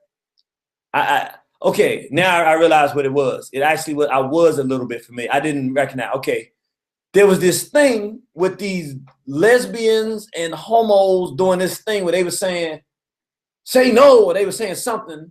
They was doing this song, and there's a bunch of creeps and queers and freaks and homos and all this kind of queer stuff, but they was talking about Say his name, say his name. And there was this weird looking mulatto up front. And I was like, this dude is creepy to me. He looks weird. And there was all these homosexuals and mulattoes all sitting there. And it was about a year ago. And they were doing it, say his name, something, say his name. I can't say for certain, but I would almost bet my bottom dollar it was this dude. Because they would say his name, and they would say the name, and they would say his name, and they would say the name, but there's a bunch of queers. And I was like, yo, look at this. A bunch of weird, funny haircut people, and it was a bunch of queers, man. I know queers when I see them. And I'm looking at them like, why do they have these queers doing this say his name thing, trying to merge homosexuality with this movement thing? And it was freaking me out. I think that's where I first seen them. So you know what? Honestly, again, like I said, at first I was thinking it was just something. Now I think that's what it is. I think I seen him with a bunch of queers before. So even though I didn't recognize him when he was speaking, something wasn't feeling right with me. That's probably what it was. I'm not sure, but it was something in his spirit that didn't feel right. But I think it's also I seen him with a bunch of queers in the past. I'm almost sure it's him now that you say that. Your second question was, what should we do with the mulattoes? I'm gonna be 100% honest. For me, it's an easy question. I ain't got no mulattoes in my family, so it's nothing for me to do. As a movement, we should be, in my opinion, we should be highly encouraging of Black people not to make mulattoes because they're not accepted within our movement. And again, if there is someone who is so overtly 100% on point with dedication to the race that they stand out way beyond everybody else in the universe, then again, I have, this is how I do it. Have they had 10 years of documented experience where I can talk and say, yeah, they've been fighting for the race for 10 years? Do they acknowledge the fact that their white parent is an enemy to our race and that all whites are enemies to African people? Now you said, well, you don't ask that of a Black person with two Black parents. Nope, I don't have to. Because I'm not worried about the natural inclination to them to have loyalty to another member of the race because neither one of their parents is white. And then the third thing is, are they with a mate that is a complementary mate, meaning if it's a man with a woman with a man, that's of the Black race in a committed relationship? If those three things exist, then I'll consider saying, okay, maybe on some level we can work with that person and feel a little bit comfortable. But in general, I think that we should be very, very cautious, weary, and make them feel uncomfortable in our presence like they're not welcome so that people stop doing it. We got to make a strong movement and make it uncomfortable not to be one of us. We do the same thing that pit bulls do when something other than a pit bull walks up. You ain't one of us. What you doing around here? That's my opinion. Go ahead. I'm sorry. You had a third question. Go ahead, my sister. Well, my thing, like I was saying, I live in the hood. Can you hear me? Yes, ma'am. Can you hear me, Jeannie? Okay. And, I saw your video where you did a couple months back. It was, it was the Black man apologizing to the Black woman, and in that video, Black men it was you and there were several other brothers, I believe, were apologizing to Black women, for the mishandling of sisters. And, I live in an area or in a geographical area where, I see a lot of brothers unapologetically sporting Becky's on their arm, and so if we're going to start to address the trending mulatto issue that we have currently plaguing the Black communities, can we just start there? Because yes, it's global, but we really need to take a look at how it exists for the situation within our inner city communities. In the project, you now see where you have mostly a lot of white girls with mulatto babies. You understand? And, and I love my Black men. I truly do. Wouldn't have it no other way. But at the end of the day, it's a problem. And we need to begin to address how our star athletes, we have our youth, our children that are looking up to these athletes, and they get this level of success. And they take up with white girls. They take up with the Kim Kardashians of the world. What does that say for the Black women? What does that say for us? Are we undesirable? We have got to begin to, there has to be a level of accountability. And where does that accountability lie? And I think it's an excellent question. And let me say this. I'll be honest with you. It lies in two places. One thing Black men have got to do is start outcasting any brothers that's with anybody other than a Black woman. And two, wait a minute. I got another thing I need you to ashe. And two, when brothers do that, because I'm be honest with you, we talking about, you made an excellent point. We got a lot of Negroes running around with these white dogs, but quite frankly, they mamas is letting them dogs in the house.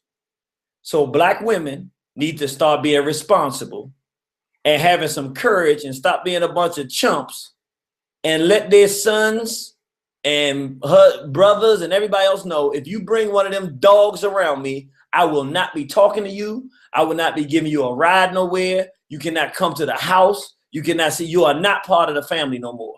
And if more black women would stand up, I didn't even say Ashe now. Come on, Ashe now. Okay. So we need our sisters to start saying, if you are a basketball player, like what's the dude that hit the winning shot for not LeBron James, but the guy that's on the Cleveland Cavaliers team, Irving. This guy is running around with these white females. Black women should say, we don't support Cleveland Cavaliers. We definitely don't support his jersey. Brothers should be like, I'm never wearing this jersey. And if a brother comes around in that jersey, Kyrie Irving jersey, sisters should be like, nah, don't come around us. I mean, or you can't date me. Black women have got to get to the point where it's like, look, brothers might not be perfect, but if you're going to deal with the white females, don't come home. And if sisters were like that, and if the brothers was like that, if all of us collectively said, if you dealing with the devil or you dealing with anybody that ain't black, you just again, we all lions over here. You can't come with no hyenas. It don't work that way. You stink. They stink. Hyenas stink. And if you walking with a hyena, then you a stink lover. And if you like stinkiness, you can't come into a place of cleanliness and beautiful fragrance. So it's a collective effort that we can actually do. But again, to do that, it requires us to agree to do that. And most people, not too many of our people, are cowards and not willing to do it. Come on, talk to me. Okay, I'll say, yes. I agree. I'm gonna let you get away with that. I'm gonna tell you, you was real excited with the Ashe when I said these brothers need to start dating. But when I said sisters need to do it, you got a little quiet and then you started. Sisters do it too, beloved. No, don't misconstrue what I'm saying. I'm not, sisters do it too. And when I see it, I give this look, because I'm not a big woman in stature, so I gotta, you know what I'm saying? But when I see the interracial relationships, definitely they get a frown from me. But I want to say this in closing. There is it's serious that's happening. With where our attention is being drawn to. Now I don't know, and I'm just gonna throw this out here, but Dr. Kamini, Dr. Kaba, are you familiar with him? Yeah, I'm familiar with him. Okay, well, he has pointed the attention of a lot of conscious black folks to this particular white woman, okay, on Facebook, who is going by the name of Sekhmet Karmaat. It's a lot.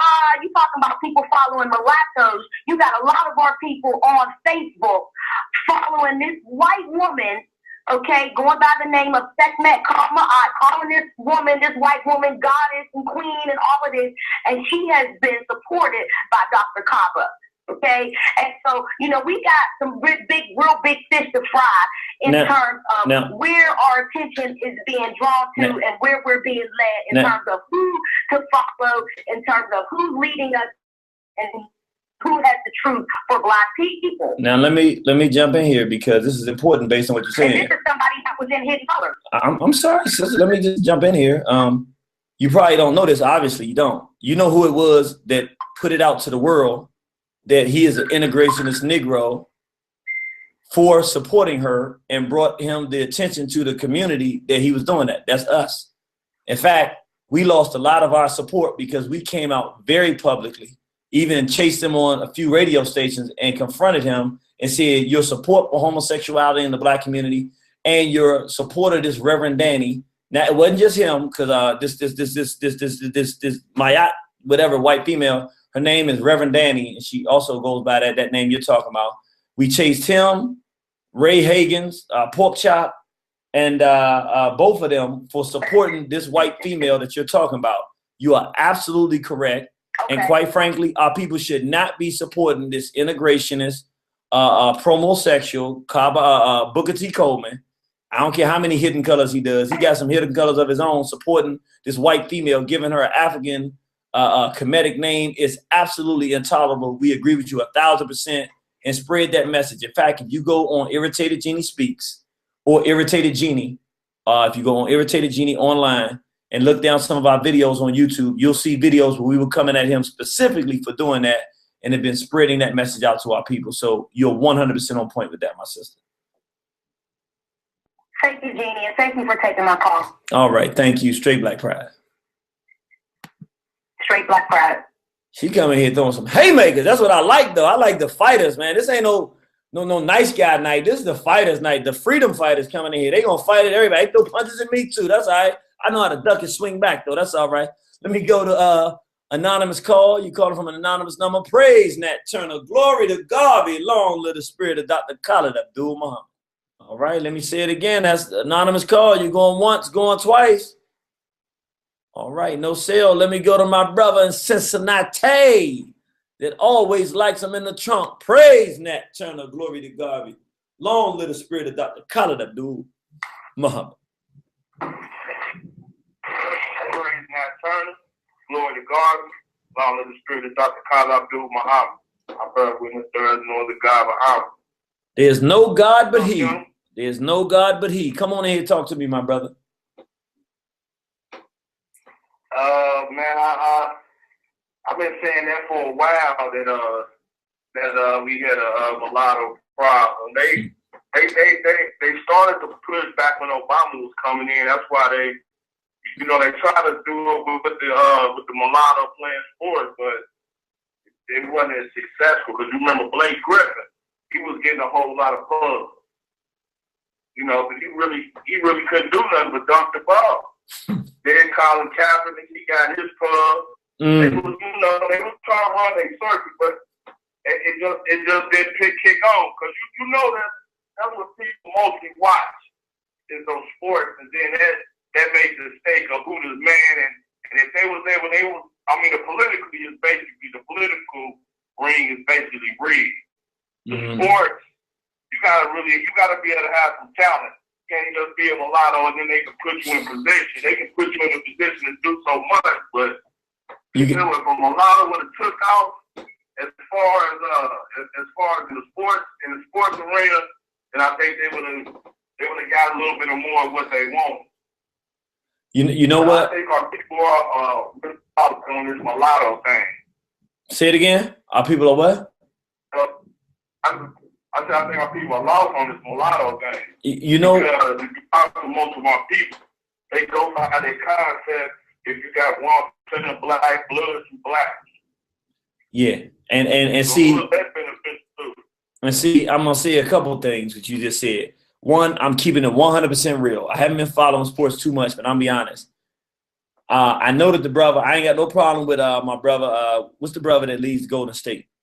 Curry. He black. He's black. Though. He black. Black no. Black. I know. I'm saying black. Right. I'm saying. Wait a minute. Let me finish.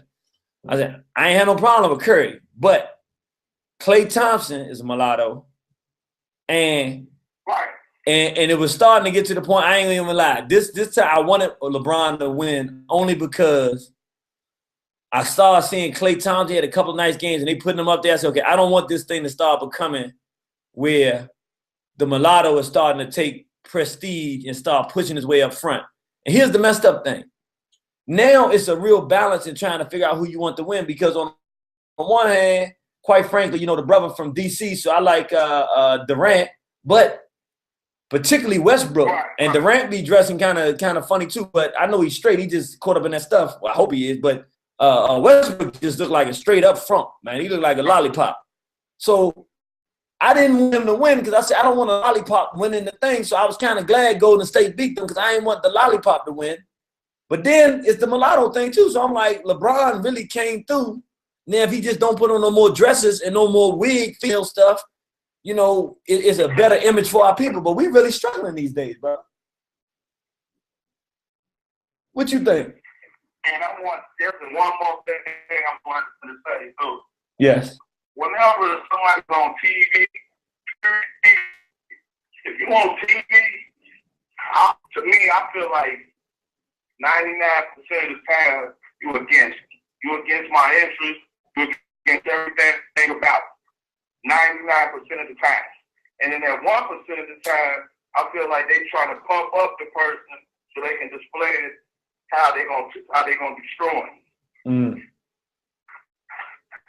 I feel like that's what they did to Dr. Mm. Gave him all those talking points with the help of old Louis. But that's a whole nother different subject. He said, oh man, there you go, man. I bring this brother on, he gonna always start some trouble, man. That's excellent, man. I was about to say something, but you be bringing up so many good points, man. I forgot the other point you was making, but it was a real good point. But yeah, I agree with you. Our people don't really get it, but we got to get them to get it because this is going to become very relevant. The mix of vaccinations, which is poisoning, which is drugs. So the drug vaccination thing mixed with the homosexuality, mixed with the mulattoism. This is a genocidal, dangerous stew that they have us boiling in, and we really got to counter this if we're going to survive the 21st century. I agree with you 100%. All right. Well, you got anything else for us, brother? Yes, I got one more thing. Yes, sir. Straight Black Pride got me putting crackers in the trunk. All right, my brother. Straight Black Pride. I thought he was going to say mulattoes in the trunk. I thought he was going to get us tonight. I said, oh, man, please don't say the mulattoes in the trunk tonight. But I said, then again, I don't know. He always sights it up and everything. But he said straight Black Pride. You got to be putting crackers in the trunk. That's where they belong. Let me go to the last call. Hit number 1 if you want to call in or want to hear the rest of the program, because we're about to wrap up in a little bit. But you have to call in now. You have to call in 347-850-1836. Again, that's 347-850-1836. In 1 minute, you're not going to be able to hear it on the internet, so you have to call in 347-850-1836. Please go ahead and hit the number 1 if you want to speak, because right now we got 2 phone calls. I'm going to 2047 and an anonymous call, and then that's the only things we have on the line, so those will be our last 2 calls. So again, hit the number 1, because I'm not going to go down the line today. We're close to the end of the program, but if you hit the number 1, we will give you a chance to speak. 2047. Praise Nat Turner. Glory to God belong to the spirit of Dr. Khalid Abdul Muhammad. Praise Nat Turner. Glory to God belong to the spirit of Dr. Khalid Abdul Muhammad. I am a receipt. I also got my eye, not my eye. All right. I'm just coming through to reassure you that there are sisters, because I am one out there that will do tell my son that they does not bring a white female to my house. That's right. I was listening to you and the sister earlier. Yeah, because I don't play that. I let them know ahead of time. You know, don't bring no white woman to my house. And I'm strict about this. I think my oldest son tried it, but she never came to my doorstep. You know, for many reasons. I grew up in a home. My mother, she's the dark-skinned woman, and she had this thing about light-skinned people because she had a hard life dealing with light-skinned people, especially light-skinned women.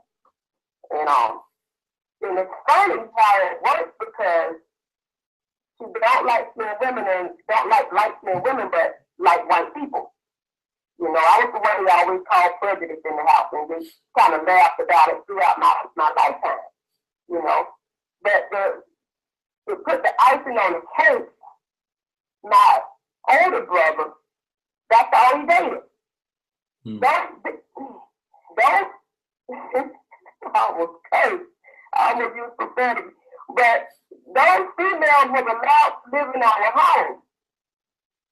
So I grew up angry throughout, about it. My word wasn't good enough about them. You know, they had that stank, nasty, disgusting, and the filthy animal. You know, it was one that used to leave her in the bathroom, my mama had to get on to her about. It was disgusting. Before I go take my shower, I'm pouring bleach and dashing bleach in the damn tub.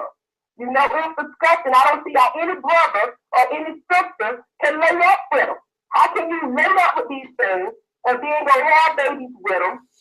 With that little, but I love my nieces and nephews, but I don't like the whole situation. You get what I'm saying? I do.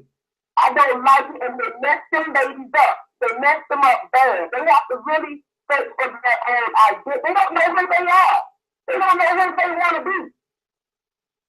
You know? And then they're taking more, the auntie, the cracker auntie is making sure they don't lean more to our side, you know, to my side. They know my mother and everything, but they know what I stand for. So they make sure that they lean closer to their side, you know. And I used to ask my brother, it's funny that you all came up with this topic tonight. And I used to say it all the time. I've been saying this for years. What about when they sleep with or have sexual intercourse and get pregnant by a white person? What does that do to our African bloodline? What does that do to our families? You know? And my brother says he's gonna make sure they be with black men. He can't do that. There's no way he's gonna be able to do that. He thinks he will, but he's not. They're gonna make their own decision. You know? So I have this special kind of hatred, you know, towards the idea of one of my sons bringing some of that garbage to my doorstep. They stink, they filthy, and they're nasty. I don't care how much they shower. And I'm not going to do it. I don't see how to do it, you know.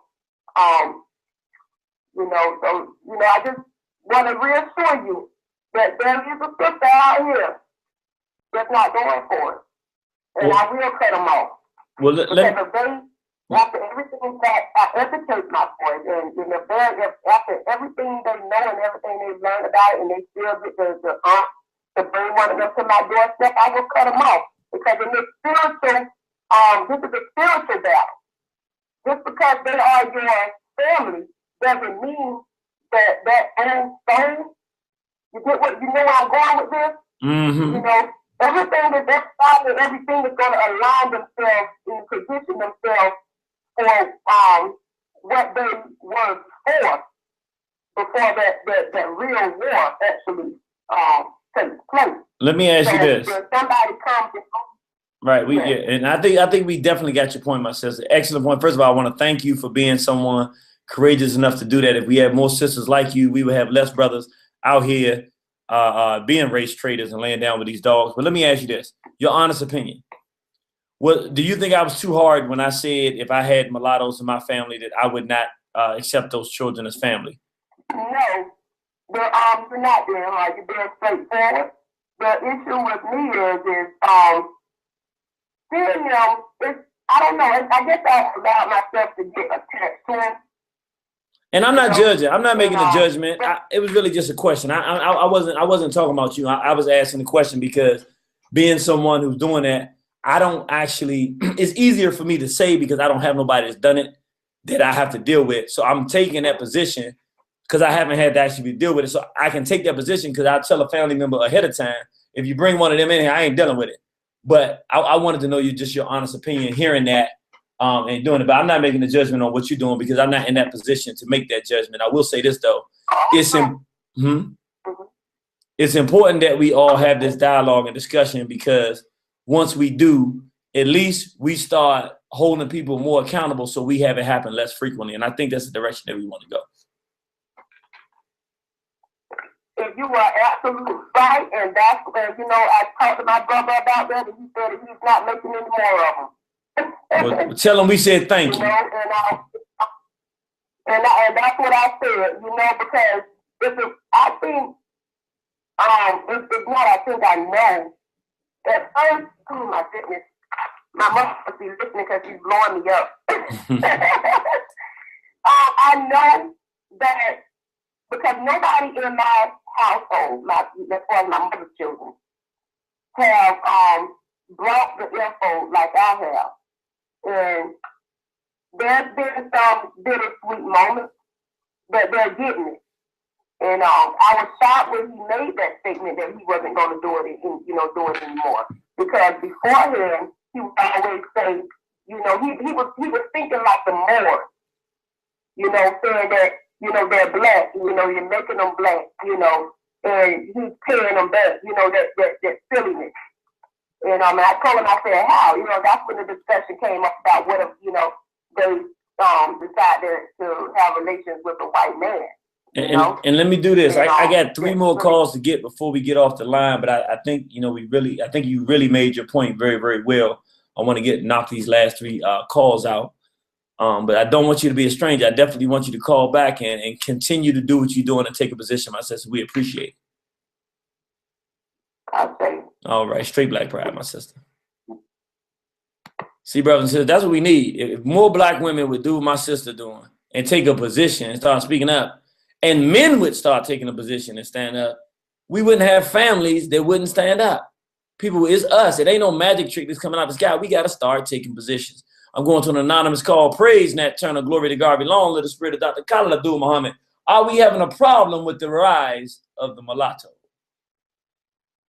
Praise Nat Turner, glory to God belong, let the spirit of Dr. Khalil Abdul Muhammad. What's going on, bro? I ain't know I had no warriors coming on at the end. What's going on, man? What up, man? The guy's speech to me honestly was a good speech, but it was only considered great because everybody else now is a coward to even say anything. He didn't really say anything that hasn't been said for the last 20 or 30 years. It's just the fact that he's a celebrity that actually said it on TV. You know what I'm saying? Like he didn't say nothing new. You know what I mean? He didn't. Do you think honestly, okay, I don't think anybody will argue outside of him talking about some equality and kind of, you have to stretch that because you have to say that he's not talking about black power. But in general, the speech wasn't a bad one, I don't think. But my main question is, do you see this as legitimate and realistic, or do you see this as part of the context of the mulattoes voicing their opinions as if they're African people and taking away the legitimate voice of our people? Well, okay, let me say this. I'll say the most impressive part of the speech to me was that he didn't mention the spring cleaning in Orlando. So, that impressed me. But as far as the mulattoes, I think that they're, that they're very strategic in placing them in places to lead us where they want us to go. You know what I'm saying? I think that's what they do. But I actually had a question for you too. Yes. As far as I know, we talk about mulattoes. So what about people that are mixed with like black and Indian or black and Chinese? How does that dynamic fit into the mulatto thing? Because they're not white, but they're still outsiders. That's an excellent point. I'll say it like this. To the brothers and sisters who are pure African nationalists, hardcore bred, if you ain't black with both parents, they don't care one way or the other. For me, in terms of, like, for instance, the straight black pride movement, the way it's done, one of your parents got to be black. No, both of your parents got to be black, but one of the grandparents can't be fully some other blood. You can only be 3/4. You got to be 3/4 black. But for some, like, let's just say if we out and me and you hanging out, we talking, and somebody gonna roll with us somewhere, and dude is half black and half Native American. Me personally, I ain't got nothing against Native Americans. Now, we starting to have issues with Hispanics who are, but that's more political because of them pushing their interests and they kind of rolling over us, whether it's intentional or not. It just becomes a little bit of a conflict. But in terms of like Native Americans, I've always liked Native Americans. I feel sorry for what they've been through, and when I look at the history, we had a lot of time we worked together against the Europeans. So I wouldn't have no problem with nothing like that. Be 100% honest with it. I wouldn't be looking at that person like, oh, you a mulatto. They'd just be rolling with us, and if they was cool, I wouldn't have a problem with that. Now, when you start talking about Asians, because of the situations of Asian exploitation of African people right now, it's starting to turn up. You know what I'm saying? For me, it's turning up where like I'm watching these Asiatics murder our brothers and sisters in West Papua, and I'm starting to just get generically or general hatred built up for Asians that I never really had. I kind of liked Mao Zedong and Ho Chi Minh, and now I'm hearing myself saying real negative Asians slanderous words now, because when I see that, I'm not so attached to them that I can't turn on any minute, and I feel like turning right now. So because of what they doing right now, I ain't really feeling no Asians on no kind of level, but it ain't the same as why I just say like that. It ain't as definitive as whites to me, but it may have to get that way. I'm not sure. I think that's something we have to discuss on another program. It's an excellent question. I don't know I have the exact answer for it. Yeah, I mean, yeah, because you know, I go to Africa too, and where I'm at, it's a lot of Lebanese, and a lot of them do the same thing over there. And you know, I see they run a lot of the businesses, and they might marry the local women and stuff, but they control in large parts of the economy out there too. Man, just look, like the Chinese. Look, when we get this thing cracking, we're gonna walk through every business, every house, and on the continent, we're gonna walk through everything. Is your mother and father black? If they not, you ain't gonna have no power. You're gonna be a beggar on the street. And if you got a problem with that, we got another place for you. You can sleep underground. We ain't gonna be having a whole bunch of. I'm serious.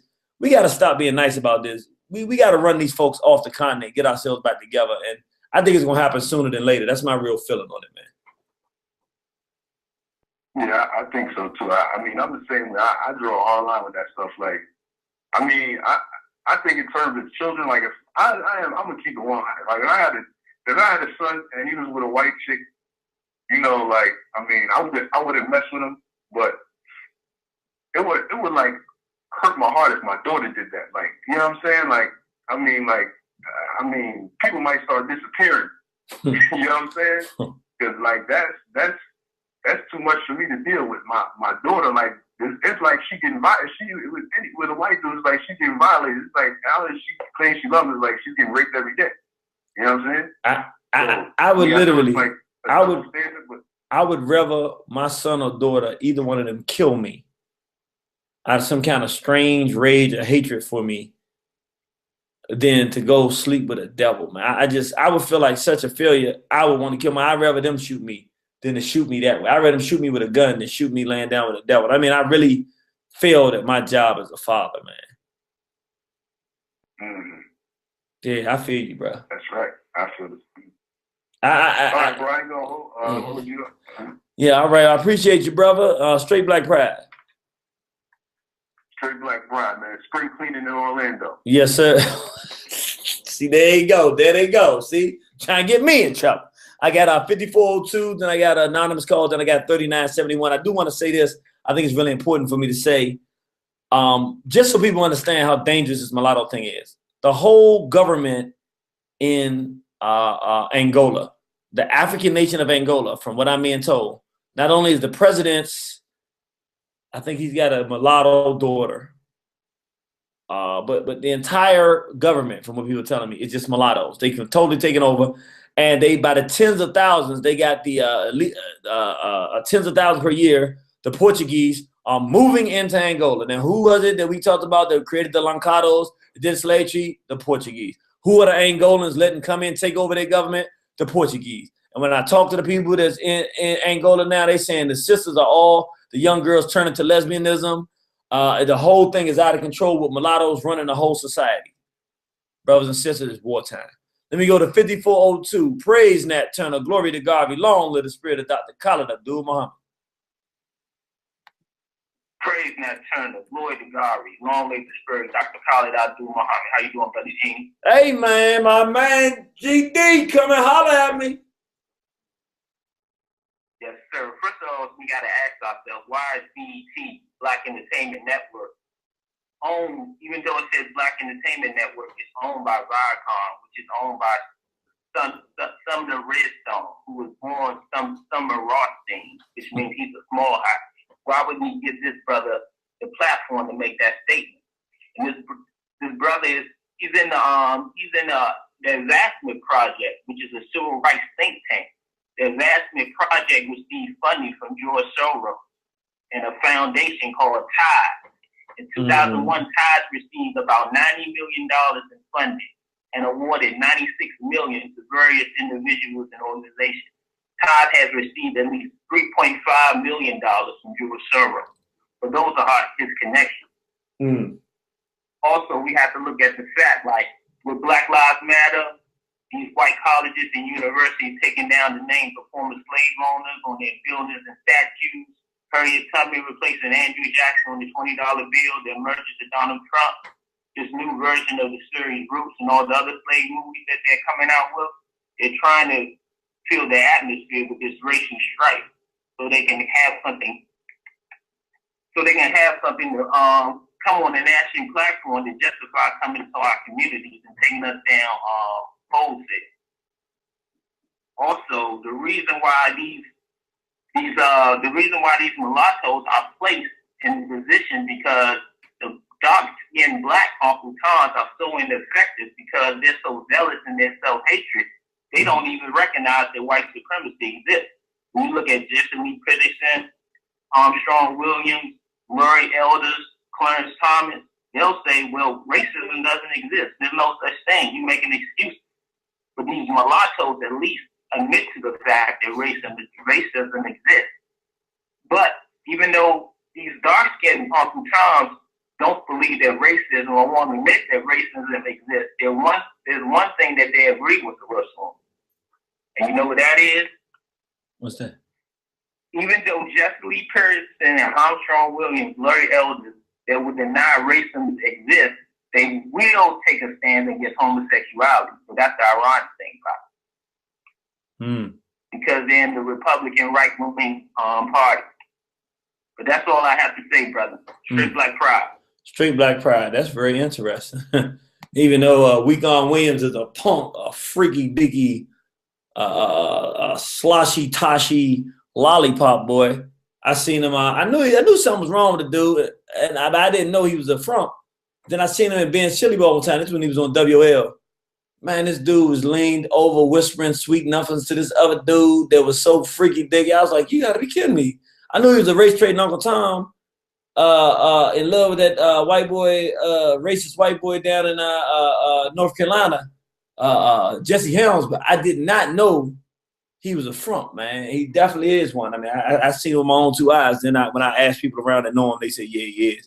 So he's a frumpkin, even though, like he said, they actually do take verbal positions against the homosexual agenda, which is how they got the whole thing spinning now. It's like they try to give us one over here that's pro-gay, but Uncle Tom, but one that's pro-gay, but he's a mulatto. One that's say they're against homosexuality, but he's a race trader, and really to realize that all of them are bad options. We have the real legitimate people. That's what we're doing here tonight. All right, let me go to another anonymous call. Praise Nat Turner, glory to Garvey Long, let the spirit of Dr. Khalid Abdul Muhammad. Praise Nat Turner, glory to Garvey. Long live Khalid Muhammad. All right, how you doing, sis? I finally found you. So you come on every Monday? Yes, ma'am. Okay, this never Taurus. I know. Come on, talk to me. I didn't see that show y'all talking about, but I wanted to comment on the half-breed situation. Okay. Well, first I want to say, when it comes to those $5 Indians, see, we giving them a pass, and they just as dangerous as any Yoruba could be. And when we make our stand, we have to stand against them all. Don't nobody get no damn pass. If you don't look like me, you don't get that. You know what I'm saying? Well, I definitely, when you say them $5 Indians, because all them is white folks that say they Native American, ain't nothing but crackers that's stealing money from. So I definitely agree with you on that one. I can feel you 100 on that. I heard you say something about the Native Americans all I'm saying is, when I do see my people that understand, it's like the Native Americans get a pass, and they just as guilty as the rest. I don't agree with that. I'm 100% in disagreement with that. I don't believe that's true. Okay, tell me why. Because tell me why. I'm gonna tell you exactly why. The Native Americans had to get exterminated by the white race in order for black people even to get brought here. And then, for the most part, black people who escaped enslavement in this country only had one group that would support them in doing it, and that was the Native Americans, who ultimately have been just about annihilated in this country. So how then, and then in the history prior to that, the history of African people and Native Americans, we just didn't have no negative experiences in all of the documented history that we have between Africans and Native Americans prior to the Atlantic slave trade. Well, when I go back in history, I see they killing us up just like everybody else. And, you know, they have all the land and we standing out trying to find an apartment to rent. So there's a problem with that. And, you know, in California and other places, New York, the melanated people are, they're getting their status right. They're saying they're the Indians, and the brighter skinned ones with the straight black hair are fighting against that. They won't let them in. So I don't see nothing good that they doing. See, they I don't know. They slithering around here and people ain't paying attention, but they just as guilty. I'm gonna take a position. I'm gonna make a lot of enemies when I say this. I'm gonna be honest.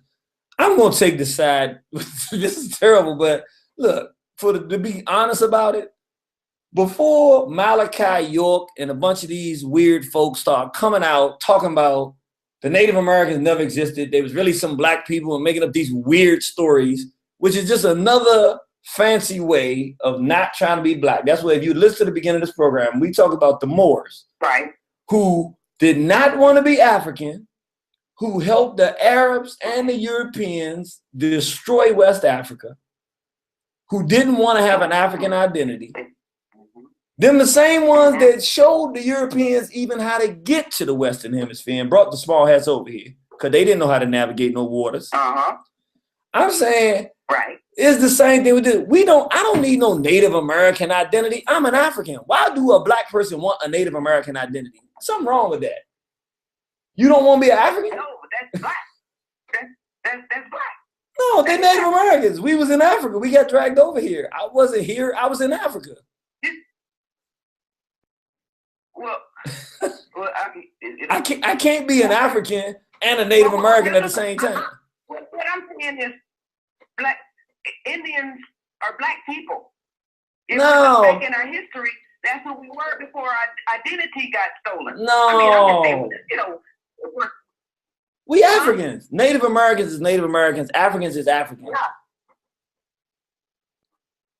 Well, you don't think that's intertwined? I mean, no, I'll say it like this. I'll say you got a good point. Part of Africa also, if we look back in history, right? Say it again. This is part of Africa too, if you look back in history. No, see, this is what I'm saying. Nah, these folks, these folks, look, man, I'm gonna be honest, sis, because you know I have a lot of love for you. I'm just keeping it real though. These folks that came out here, what you got is, when we was growing up, this how it was. When we was growing up is, no, I ain't black, I'm Indian, I'm Native American, because we hated being black. We wanted to be.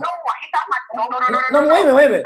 Let me just finish. Let me just. I know what you're talking about. No, but let me just. It makes me sick. No, that ain't what I'm talking about. Right, but I'm just saying. First, it was that. All right. First, we ain't want to be black, so we was Native Indians.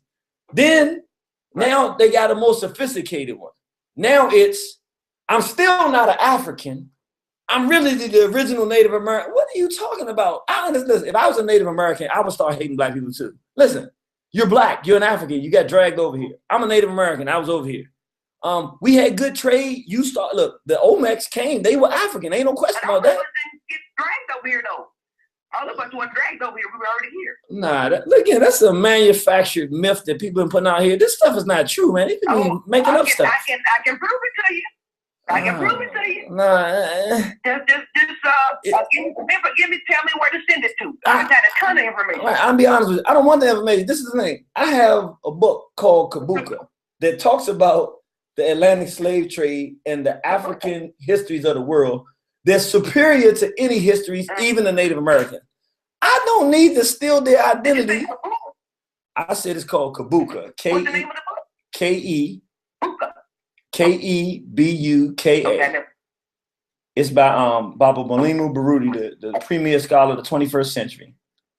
He documents what we went through in the Atlantic slave trade. What I'm saying is, as an African, I have 0% interest of stealing the identity of the Native Americans. But what you had is a bunch of black folks over here. Like a good example is this guy that's an integrationist and a promosexual, Booker T. Coleman. One minute he's something Hiawatha.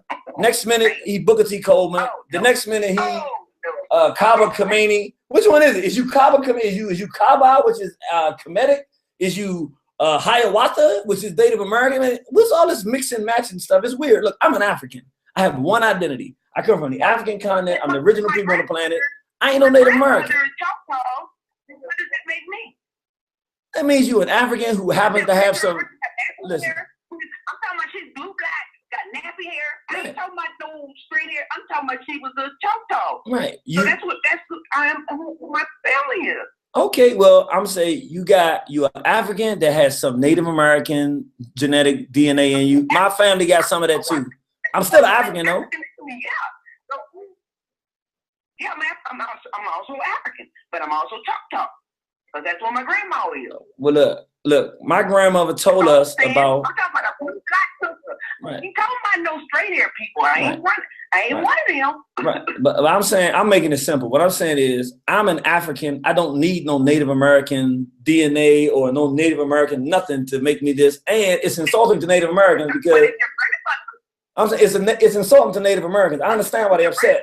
Choctaw, then you would be Choctaw, right? You would be some Choctaw, right? Right. Look, I'm just saying what's in your family. No, I'm saying in my family, my grandmother's told us we have some Native American. You ain't never heard me talk about that because it's not important. I'm an African. I made my decision. I'm an African. I don't want no cracker blood.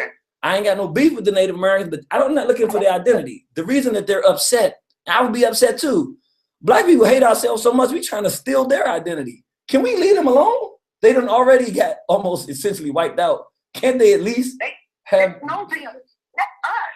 That's what I'm saying. That's African. So you misunderstanding what I'm saying. I understand what you say. I just don't agree with you. The Native Americans was not Africans. They was Native Americans. They're not Africans. They're not Africans. Is there some relation? Yeah. But they're not Africans. But that's all right. I love you. Okay. We disagree, but I love you. That's fair enough. Yeah, I can buy that. Next Monday. All right, my sister.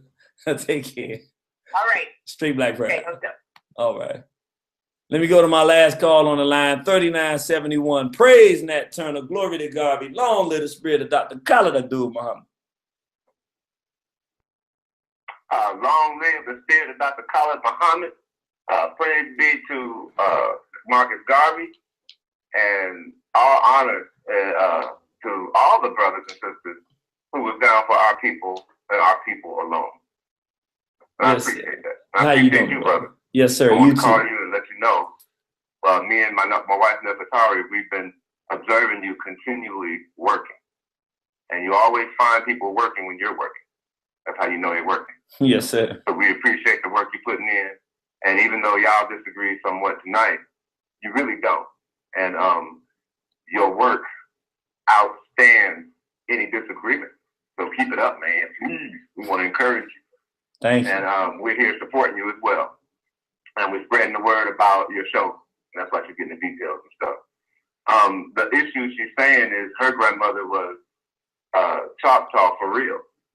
And that the original Choctaw was in reference to the chocolate people who were already here when the Europeans got here. It's not just folklore. There's 57,000 years of evidence of dark-skinned, nappy-headed Negroes in the Americas. That's not no news. That's not mystery. That's true. The Seminole War was a full-fledged war with the European powers from 1693. Now, in 1693, you had the entire Deep South, which was the Florida Territory, because it wasn't a state until 1848.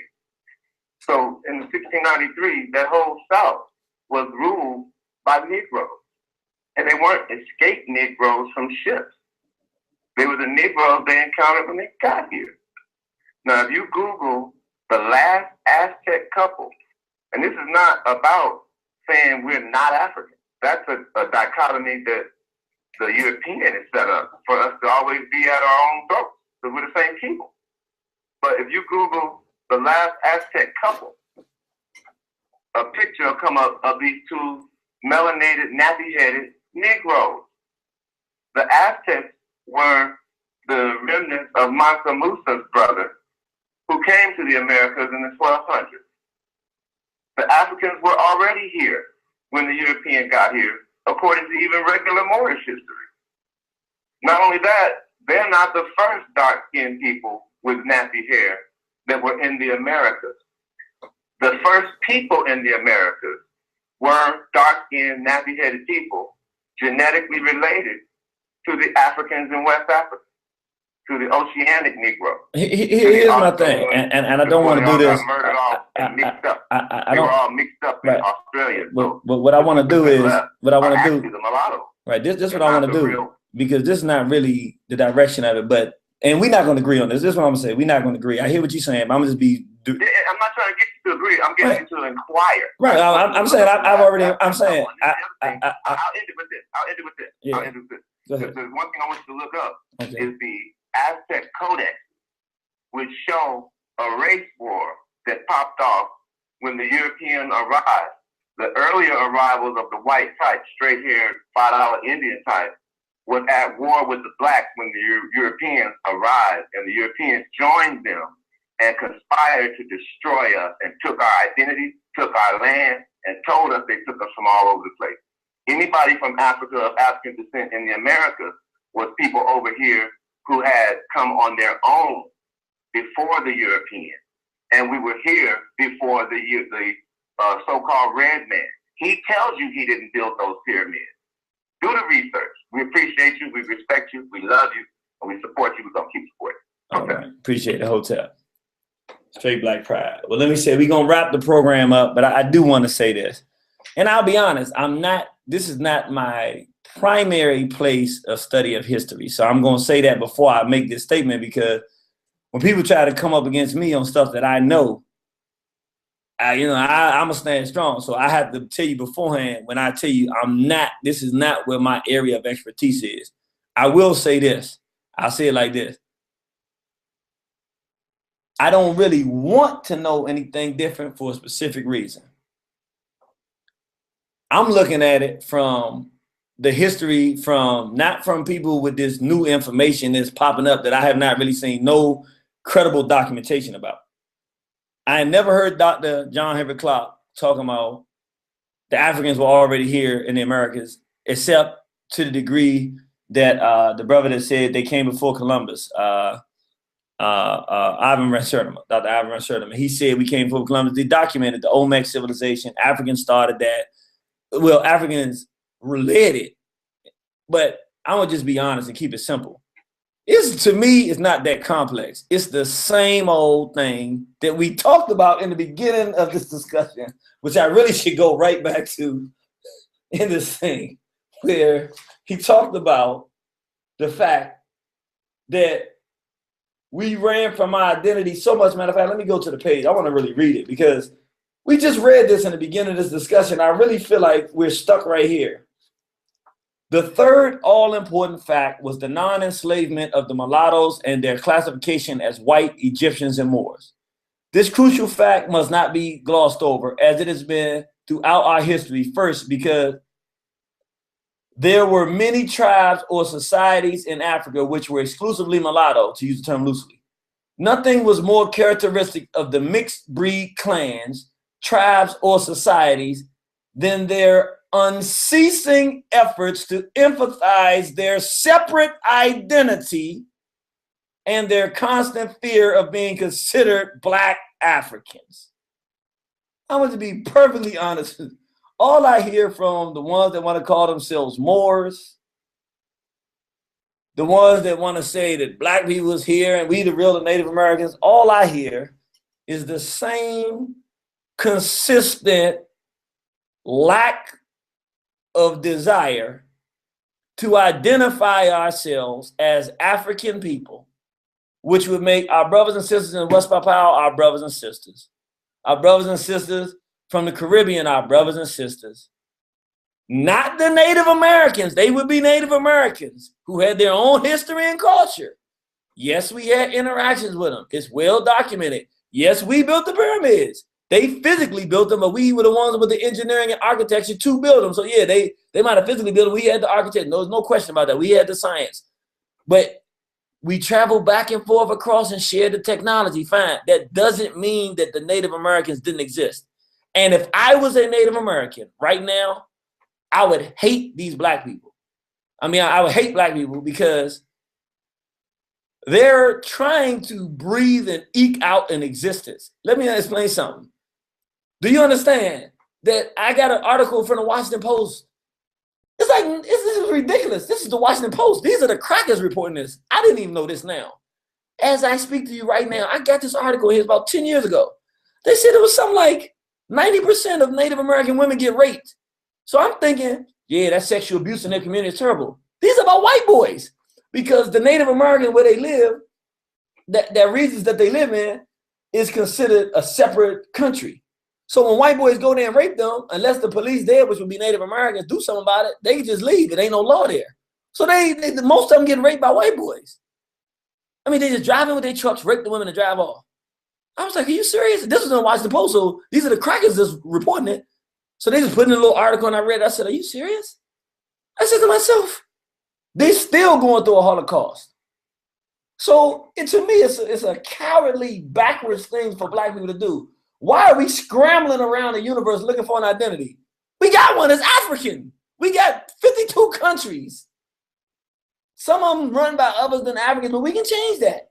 You can be Ugandan. You can be Tanzanian. You can be, man, you got Southern Africa. You can be Zulu. You can be, why do you want to be another race of people that already have an identity and a history that we can look at the documented history and see them getting slaughtered? Yes, a lot of them are dark skinned. Okay, there's no question about that. But we don't have to identify as them. Why are we trying to take away the fact that they existed? Like, it's something to make somebody hate you.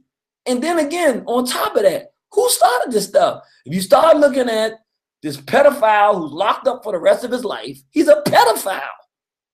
One minute he was Muslim, next minute he was some god from some weird atmosphere or something another, some spaceship. Next minute he was lizard people with funny things in the middle of his fingers, Dr. York. I mean, this guy had some really crazy, wacko stuff. He was an excellent organizer and organized a lot of people. That's why people believed in him. He was excellent at that. If he wouldn't have all this other nasty stuff going on, he would actually be somebody to really look at what he did because he was very effective in organizing our people. But other than that, I mean, he's a creep. He's a pedophile, man, raping children, sleeping with dudes' wives. And this is the same dude that says, see, we really the Native Americans. Then behind him, you start hearing all this quacko stuff. Listen, we are Africans. Now, if I'm wrong about this one, I don't care. I just rather be wrong. We should be wrong about it. Why don't we stick to the, brothers, let's stick to we got a nice, good foundation here. We're Africans. We're the original people of planet Earth. We black folks from the continent of Africa, where the original people came from. Yes, we went out to all the other places on the planet. Well, however these other folks got here, it doesn't matter. Most of them are enemies anyway. Let's fight them. I'm not asking you to join up with the Native Americans. I'm just saying I'm cool with Native Americans. I ain't got no problem with them. I know Warrior Woman. She hates crackers. It ain't no just words. She hates them. I mean, I met her. I noticed it. Not sister, she's Native American. I know her. She hates the crackers. I like her. I ain't gonna sit here and lie and tell you I don't. And ain't nothing in her. If she had a blade that could cut all the heads off, she would do it. I ain't no problem with her. She's not trying to take our culture. I've never heard no Native Americans trying to say they Africans and that they built the pyramids. Why are we trying to say we the Native Americans? It's ridiculous. It's just ridiculous. And then talking about, oh, not the straight hair. Well, what are we talking about? They had straight hair. Most of the Native Americans I see got straight hair. Are there some dark skinned ones that look just like a black? Yeah. I mean, I've been to Ethiopia in the center of the universe of Ethiopia. I'm talking about in the places where before time began, where brothers walking around with no clothes on, an AK-47. That's on my word, on Ahmed, I've been there. I done been with the hammer and seen personal ceremonies that ain't nobody here ever seen. I done seen a brother walking from the distance with the feather of Mayat in Ethiopia, and then seen the foot dress they wearing this clearly. I was like, me and Baba Quavy was sitting there. I'm like, Baba, he was like, Sai, you see those things they wear on their feet? That's exactly what the Native Americans wore. We like, wow, the feather Mayat, the feather. Man, there's a relationship between these cultures, no question. But I ain't got to be a Native American. I think to me, it's embarrassing. Why do you want to be a Native American? Africa not good enough for you? I don't want the Americas. I just want to get rid of the crackers and take whatever. We can have it all. But I don't have to lie or even try to manufacture that I'm already, this is some weird stuff, man. It's just weird. Then people going back to the Moors were traitors. The Moors were some of the worst thinking race traitors in the history of the world. West Africa would have never been destroyed if them stinking, self-hating, not wanting to be African, dog-like Moors would have kept their stinking behinds out of Southern Europe. Or when they was there, if you close enough to grab them, you close enough to stab it, they should have been killing them crackers instead of teaching them crackers. The Moors ain't no goddamn good. Why are we talking about some goddamn Moors? Teaching these crackers science and math and traveling around the planet so they can kill everybody. The Moors were not good. They killed black people. That's what the Moors did. They brought the Europeans to the Native Americans to kill them. They destroyed Songhai, Mali, Ouagadougou. They destroyed the kingdoms. The Moors are not good. They're not good. They've never been good. Wake up! Is it that hard? It's in the book. Read it. Why are we going the same course? Mulattoes are not good. They kill black people. It's in the book. Read it. It's right here. Crackers are not good. They kill black people. It's in the book.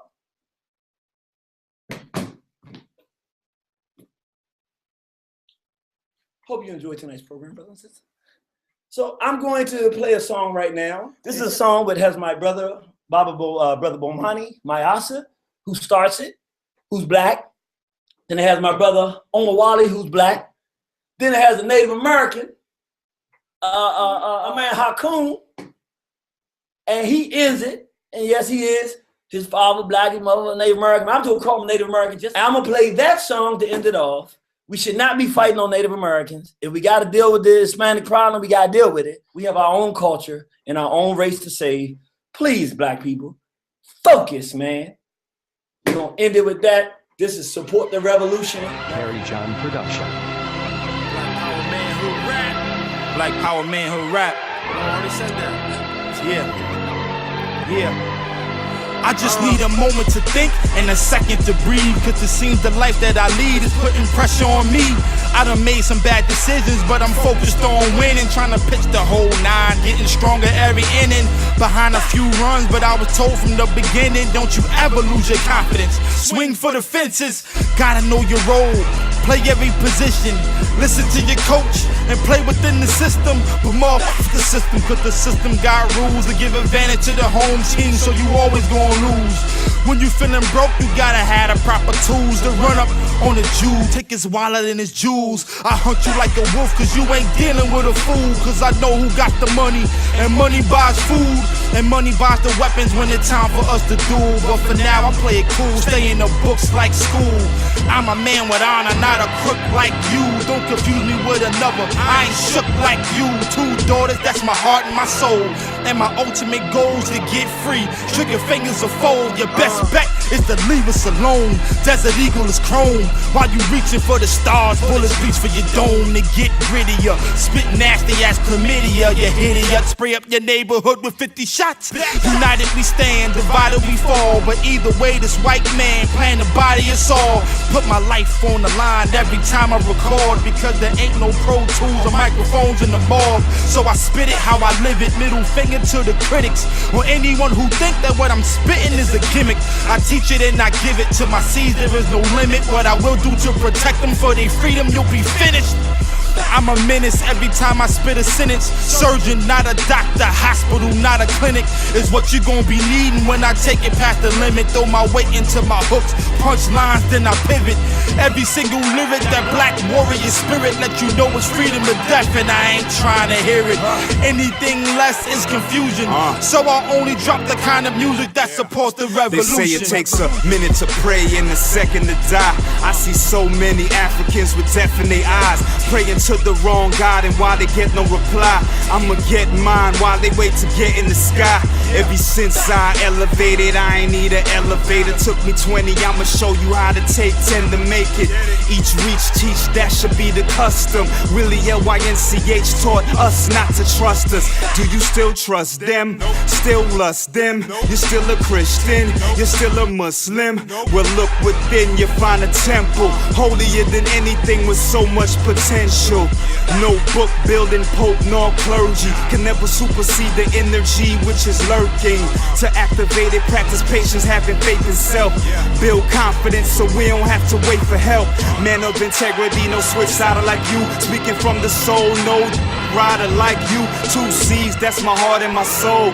Though one is a ghost, she told me, Daddy, don't give up, just go. Your best bet is to continue to bypass. I don't got no white flag, I get crackers the finger like I owe dope to the triads. Order your cruiser, this sort of maneuver. Formula foreign to foreigners who par with the Ku Klux.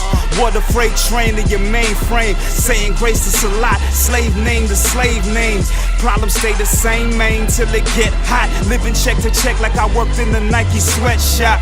Bills got paid though, kids got fed though. Now I'm square 2, helium, periodic table. Till I'm out it. Ugly neighbors, I spit like a Saudi sunflower seeds and chewing tobacco. All jokes aside, black folk posterized, cream of the earth, currently ostracized. I go in overtime, locked in Cochrane cross-examination, phenom, beyond peons who won the rhyme by Nathan. If you said UF, you guessed correctly. My Yasa walk proud, screaming death to white supremacy. Anything less is confusion. That's why we only drop the kind of music that support the revolution. Yo, with eyes closed, you tap into intuitive sight. So I'd rather keep dreaming and bring that vision of life. Cause where I'm from, the habits, pack clips and losing. I'd rather build, stack chips and keep it moving. Revolutionary. How come choose to keep snoozing, to step away from sanity? I solidify my delusion and checking from time to time. Make sure y'all ain't abusing the truth. Then drop a jewel cause y'all confusing the youth. We do for self, and I ain't talking about ghetto rock climbing. Man, that's a one-way ticket to being a slave or a private prison. Getting pennies a day for the basics. Living in cages while our labor makes their life a vacation. So we dictate how the pros do. Validate our own moves. I take over this culture according to how my soul moves. Vibrant, shining, let no industry hold you. Make your own fate or someone else will make it for you. I implore you, Mother Nature adores you. She melanated your race, then burnt up the devil for you. I am Lord, get sight or walk. The landed on this blue rock to restore my eye. Knock the beast and bring my queen back. Her jewels, then wash her feet and climb on her lap to rule. Ha! The true vivo, hijo de Itibacahu Baba. A war chant for my people, le canto a la Pachamama. I am ASAFO, lock and load and live by a warrior's code. Step before dishonor, no mercy for treason. Don't stop squeezing till the traitor's heart stops beating. I'm keeping ancient secrets sacred for him who has an ear to hear it. I say it, bring it back if you think I'm playing. Anything less is confusion. So I only drop the kind of music that supports the revolution.